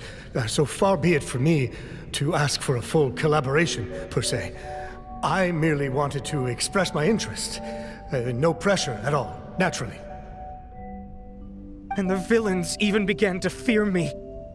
Becoming Rawat showed me what a superficial world we live in. But I did not hold a grudge. After all, this superficiality could be made to work in my favor. Or so I thought. But alas, the world seemed bent on finding a reason to make me despise it. Mother, I'm back. How are you doing? Who are you? I bought the best medicine Mora could buy, but nothing would cure her illness.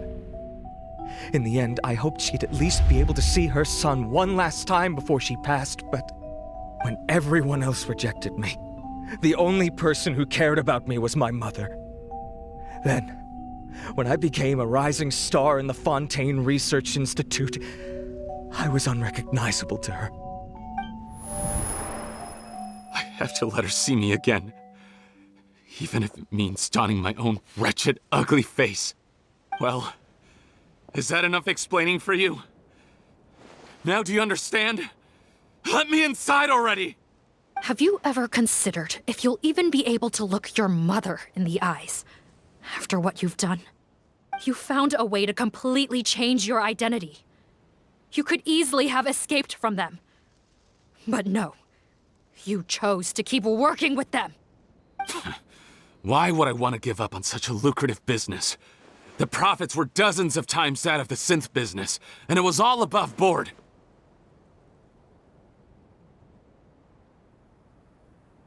So you kept being a villain just for the money? Villain? By what standard? Is doing evil deeds really what makes someone a villain in your eyes? Or does it all come down to the way they look? None of you saw a villain when I was wearing my other face, did you? You have no right to judge me!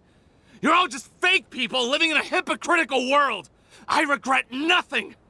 My mother would understand! You're a villain to the core, but especially that tongue. Honestly, I don't see a villain when I look at your current face either. Don't humor me.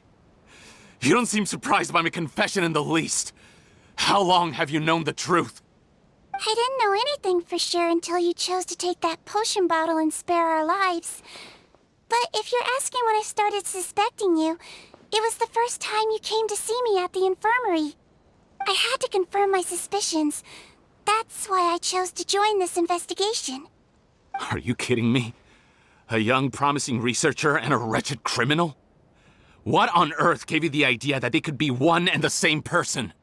Well, there were no visual clues. This potion's face-changing effects are very powerful. Even as a Melusine, I couldn't see through the disguise. But I believe I understand humanity a little better than most of my kind. Humans have certain fundamental qualities that do not change with their appearance. Fundamental qualities, huh? So you think you're the one who's seen through me, do you? Most people probably don't know this, but I think I can guess what your deal is. Melusine constitutions are very close to that of water, so it stands to reason that the potion should work on them too. You use it yourself, didn't you? That's why you have a human appearance. Sijwi? Yes, you're right.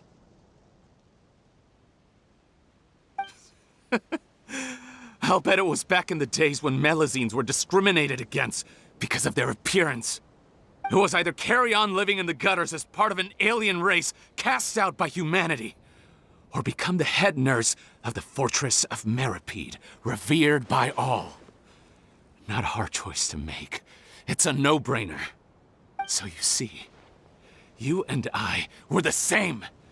And I'm the one who saw through you! That's not important right now. You came here to see your mother, didn't you? Well, I can grant you your wish. Huh? Head nurse, I'm not sure that's a good idea in his current state. Don't worry. Back in the warehouse when I traded the potion for our lives, I was doing it to test him.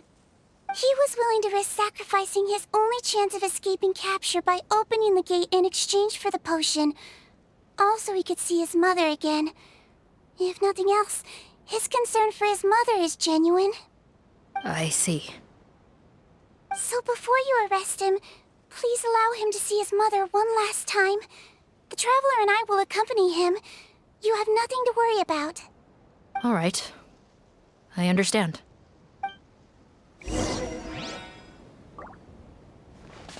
I don't trust this guy much. Be careful.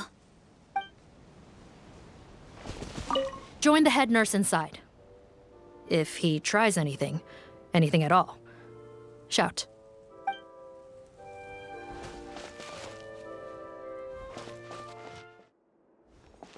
Mom? It's me, Potton, your son. You recognize me now, don't you? Mom, what's wrong? I'm sorry, but I have some bad news. I examined your mother last time we were here, and it appears that due to her prolonged fever, she's lost her eyesight. What? Your appearance no longer has any bearing on her ability to recognize you. But there are always other ways to remind our loved ones who we are. Wouldn't you say? No, it can't be. Please, Mom, open your eyes. It's me, your son, Potton. If you really can't see my face, then here, take my hand. Tell me you feel your son's hand.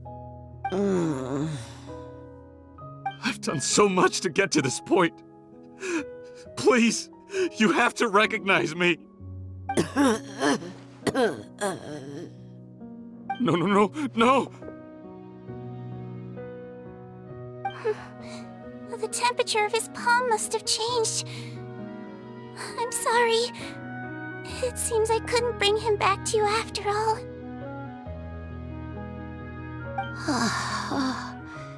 It's you. Thank you.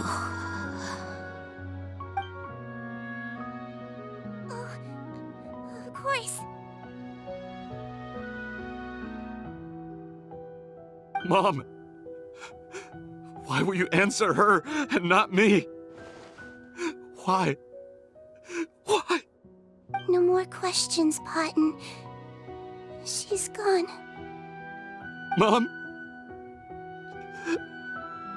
Mom? I'm sorry to say this, Potton, but you and I are not the same.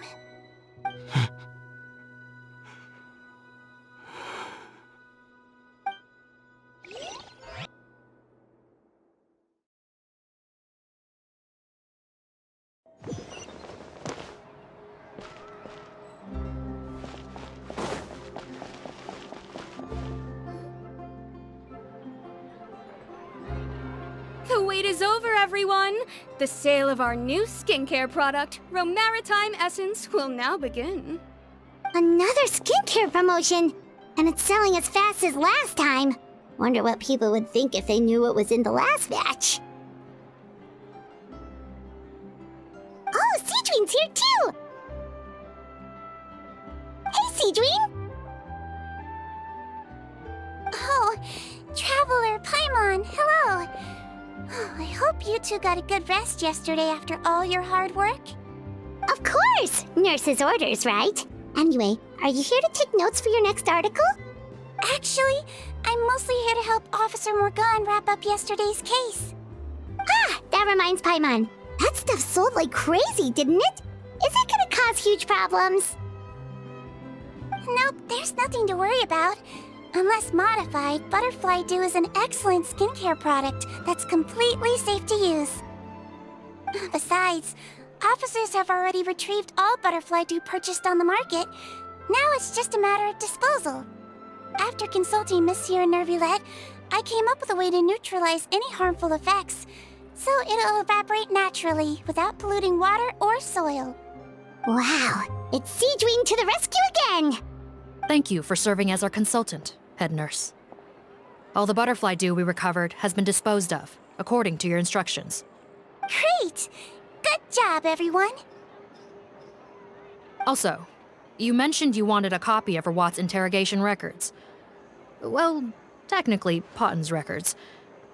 Anyway, I have them with me. Here. After he saw his mother for the last time, it was like all his mental defenses came crashing down. He put up no resistance during the interrogation, and answered all our questions. We learned a lot. Apparently, the formula was something he discovered by chance while helping the criminal gang produce synth. Later, he came up with the idea to dilute it and use the resulting substance as a skincare product. Their supplier was Vache, but you could also argue that they were the ones doing him a favor.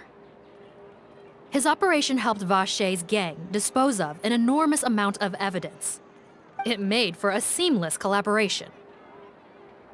One man's trash was another man's treasure, and there were no loose ends. It's no wonder we never noticed what Potton's gang was up to. Vache again, huh? Is there still no end to the harm he caused? Make no mistake, the crimes of Vache and his accomplices will come to an end. It's only a matter of time.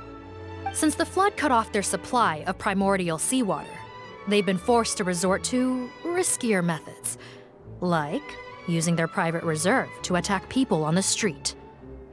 Naturally, those attempts all ended in failure. After receiving numerous reports, we were able to zero in on the gang and eventually round them up. That sounds more like it. Based on what he told us in his confession, we pretty much had him backed into a corner, even though he made a point of distancing himself from the gang while disguised as Rawat. He tried to throw us off his tail by reporting his accomplices, giving him enough time to transform back into Potton and see his mother one last time. But there was one thing he hadn't anticipated. Even though Potton had been missing for a long time, we were very much still on the lookout for him. So the moment he appeared in public, after changing back to his original appearance, we caught him. So he tried this once before, huh? Guess he really did want his mother to see him again. But in the end... Looking at the interrogation records, it seems like he spent the first sum of money he earned as reward on his mother's treatment. Yes, which is why I suspect that his initial motive for using the potion was not personal greed, but a desire to become somebody who had the power to save her. Even so, he went too far. In the end, he got what he deserved. I understand. Thank you for bringing me these records. Why did you want them anyway?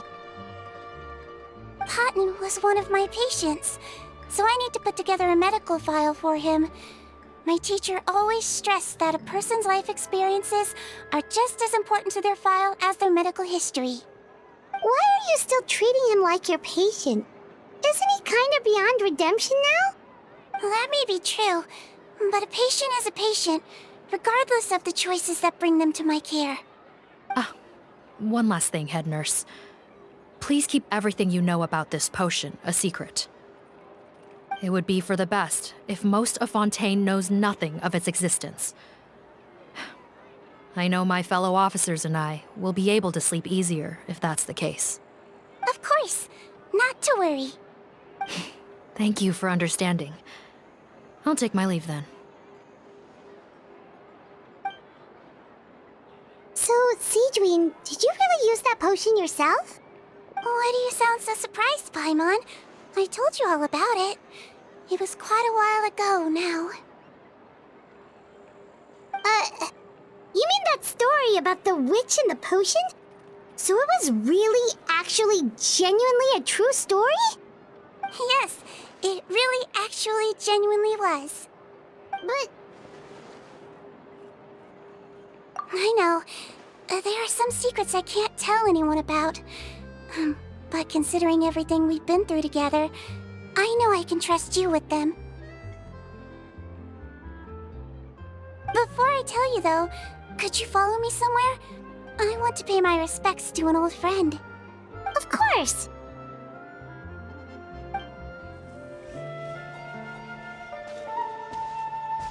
Oh, Nervalette and Risley, they're here too! Good to see you, traveler. Paimon. I trust all has been going well for you? Big news, everyone. The UDEX is out of his office on important business. Is that genuinely something people would consider big news? Why wouldn't they? Important business is a big deal. Ah, yes, you're quite right. When someone you care about requires emotional support, being there for them at the right time and place is of the utmost importance. After reading the Maréchal Phantom's reports, I had a feeling a trip here might be in order. Take note. That, my friends, is how Monsieur Nervalette shows that he cares. We're both here for the same purpose, actually, to accompany Sijwin as she pays her respects to her late teacher. So the old friend she mentioned was her teacher then? The witch? Oh, sorry. Paimon didn't mean to be rude. It's only because Sijwin calls her that all the time, so... I doubt she considers that title to be offensive, Paimon. Don't worry. Indeed. In fact, I believe Sijwin would take it as a sign of affection. She has spoken of this doctor on many occasions, and it sounds like she was a truly generous individual. In those days, many people harbored prejudices against Melusines. She was the only teacher willing to take Sijwin on as a student. Wow. It's really nice of you two to be here for Sijwin. Guess you guys really look out for your younger colleagues, huh?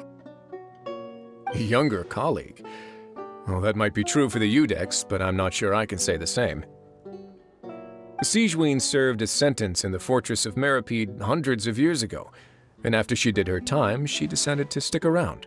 She's been an integral part of our administration ever since. Strictly speaking, the head nurse has been around longer than most people in the fortress, myself included. Pretty sure that makes me the younger colleague. She served a sentence? Yes. Long before I became Udex, there was an ancient law in Fontaine that prohibited any attempt to transform another species into a human.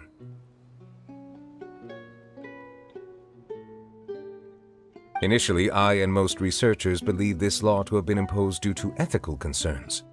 But now, it seems more likely that the law was nothing more than an insurance policy, a way for Egeria to ensure that her people would remain insulated from the truth, thus enabling them to lead more straightforward, happier lives. Ignorance is bliss, as they say. Sijwin had her reasons for choosing to obtain a human form, but the act was nonetheless in clear violation of the law. Could you tell us a little bit more about what happened back then? Certainly. Sijwin does not object to her close friends learning about her history. In fact, I first learned of it myself because she confessed the truth to me of her own volition.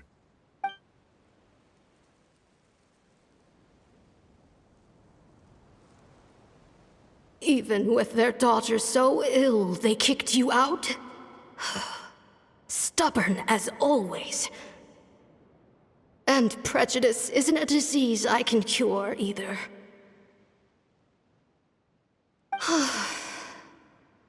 Shame that I don't have the energy to get over there. You're laughable, you old witch.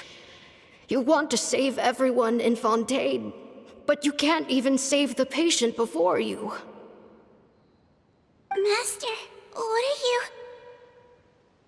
I discovered a strange disease, one I suspect that every Fontainian suffers from. But without witnesses or proof, no one will believe me. I had no choice but to experiment on myself to find a cure, but I hit a wall. And as you can see, it took a wretched toll on me. Then I'll find a cure for you, and then you can go cure her. There's no need. I am beyond saving now. There's nothing you can do. But, Master... As I said before, a doctor's duty is to treat whatever ailments they can. I know, but they don't trust me at all.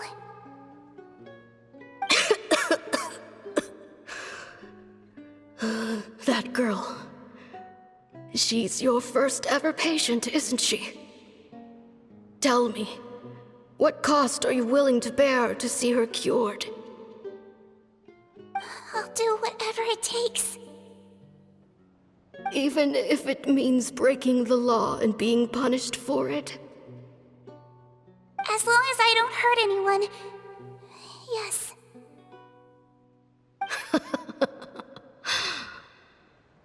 Spoken like a true student of mine. Then I shall make one more final gamble. And see my experiment through to its end. Leave me for now, and come back in 2 hours. If I am able to work this miracle, then I will have found a way to save all Fontainians, and I shall be able to help you treat that girl. If not, then it means there is one more disease in this world that I cannot treat. In that case, do not come looking for me. I will leave you a parting gift. An accidental discovery happened upon through my study of this strange disease. It has little use, but it will at least help you cure this one patient you can reach.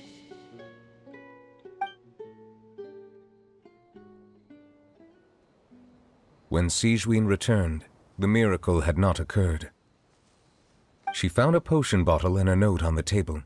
After using the potion as instructed, she gained her current form, breaking Fontaine's law in the process.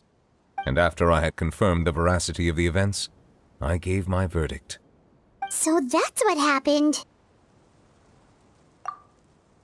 I fear Sijwin only understood the full story after the truth about the dissolution of Fontanians was uncovered. When I reflected on all this with that knowledge in hand, I felt a deep sense of regret. As I use the law to uphold justice, there are times when I cannot help but acknowledge its ruthlessness. After the final details of the events surrounding Sijwin's transformation came to light, I checked several sources and, thankfully, the legal code does not require Sijwin to shoulder any additional punishment. Wonder how she feels about all this. Since she invited you here, I imagine she intends to speak of these matters with you, no?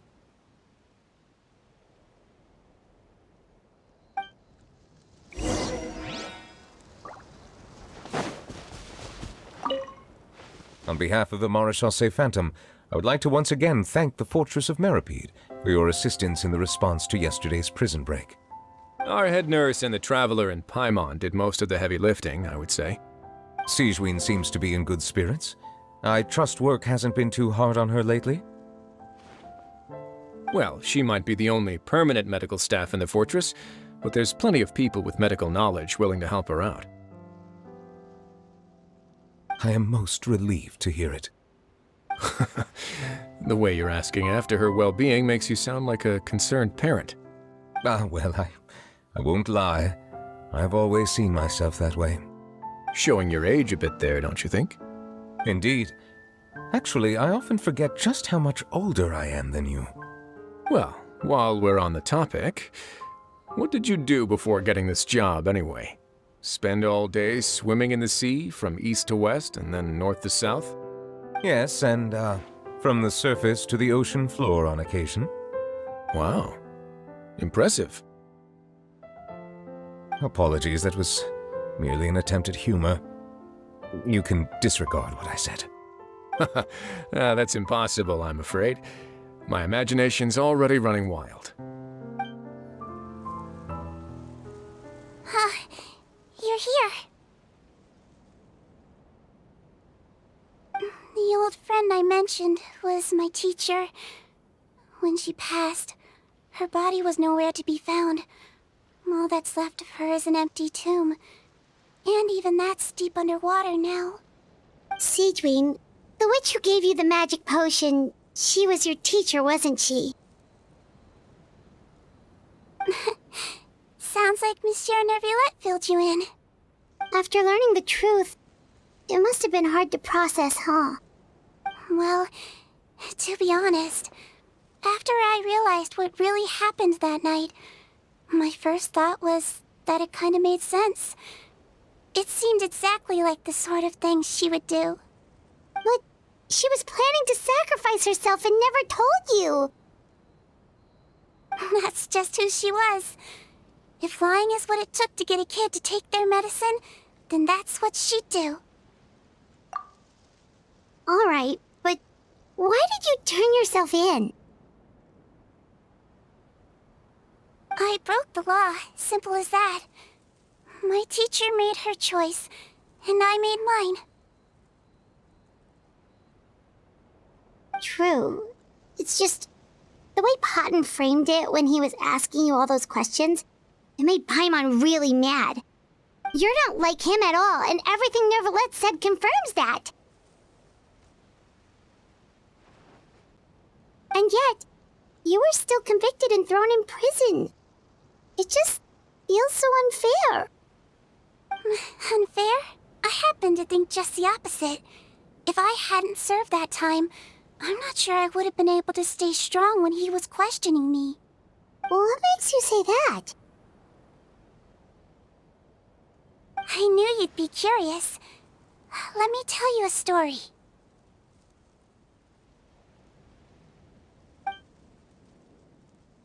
The verdict came down. This Melusine is guilty.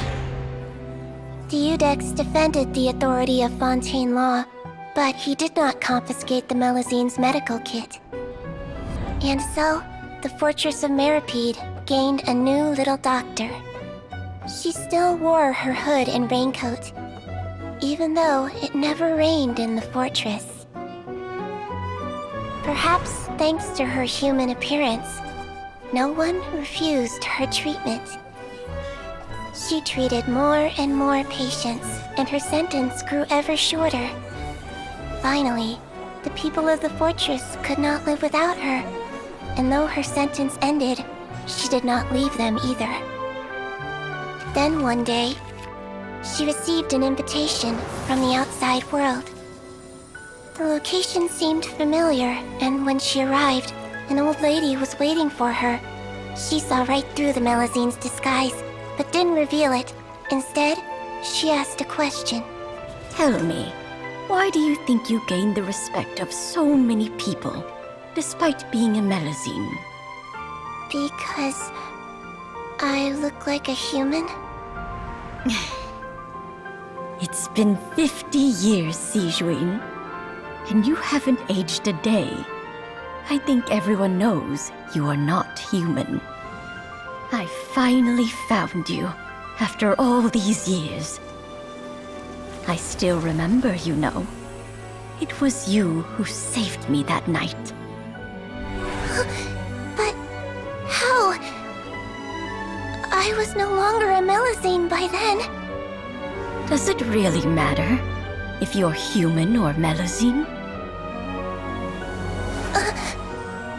I remembered the warmth of your palm. It's quite unmistakable. And you know what? It hasn't changed one bit. You don't have to hide anymore, Sijwin. These days, everyone wants to make friends with Melizines. And I think that it's all because of you. I'm sorry I couldn't say this until now, but thank you, Dr. Melizine. Now that's an ending Paimon can get behind. After hearing everything Paten said, I wanted to tell him that it didn't matter who he looked like on the outside. But it was too late. The warmth in his palm had already disappeared. I tried to treat him, but the roots of his problem had nothing to do with his face. I understand. Thanks, you two. I appreciate you being here for me while I talk this through. Oh, it's nothing. Our pleasure. Oh, there's one more reason I invited you here. It's about time I finally give you what I promised. In order to restore the appearances of the face-swapping victims, the Marashose Phantom gave me special permission to make a few bottles of that potion. And I made one extra just for you two. We don't need it though. Shouldn't we destroy it? Well, even if you chose to destroy it, I still thought I should give it to you first. You two did so much for me. How could I break my promise? Well, fair enough, but anyway, Paimon's definitely not interested in this stuff anymore. Still, if this is the very last bottle in all of Teyvat, getting rid of it would feel like kind of a waste. Maybe we can give it a special meaning somehow. Oh, Paimon's got it! Melizine physiology wasn't affected by the Great Flood, right? So that means the potion should have a permanent effect on you. In that case, what do you say, Sijwin?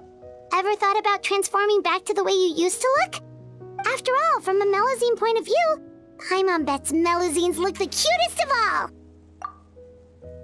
Paimon, after everything, do you really think it matters whether I'm Melizine or a human? Well, what was Paimon thinking? You made up your mind a long time ago. Yeah, let's just destroy this thing. Leave it to me.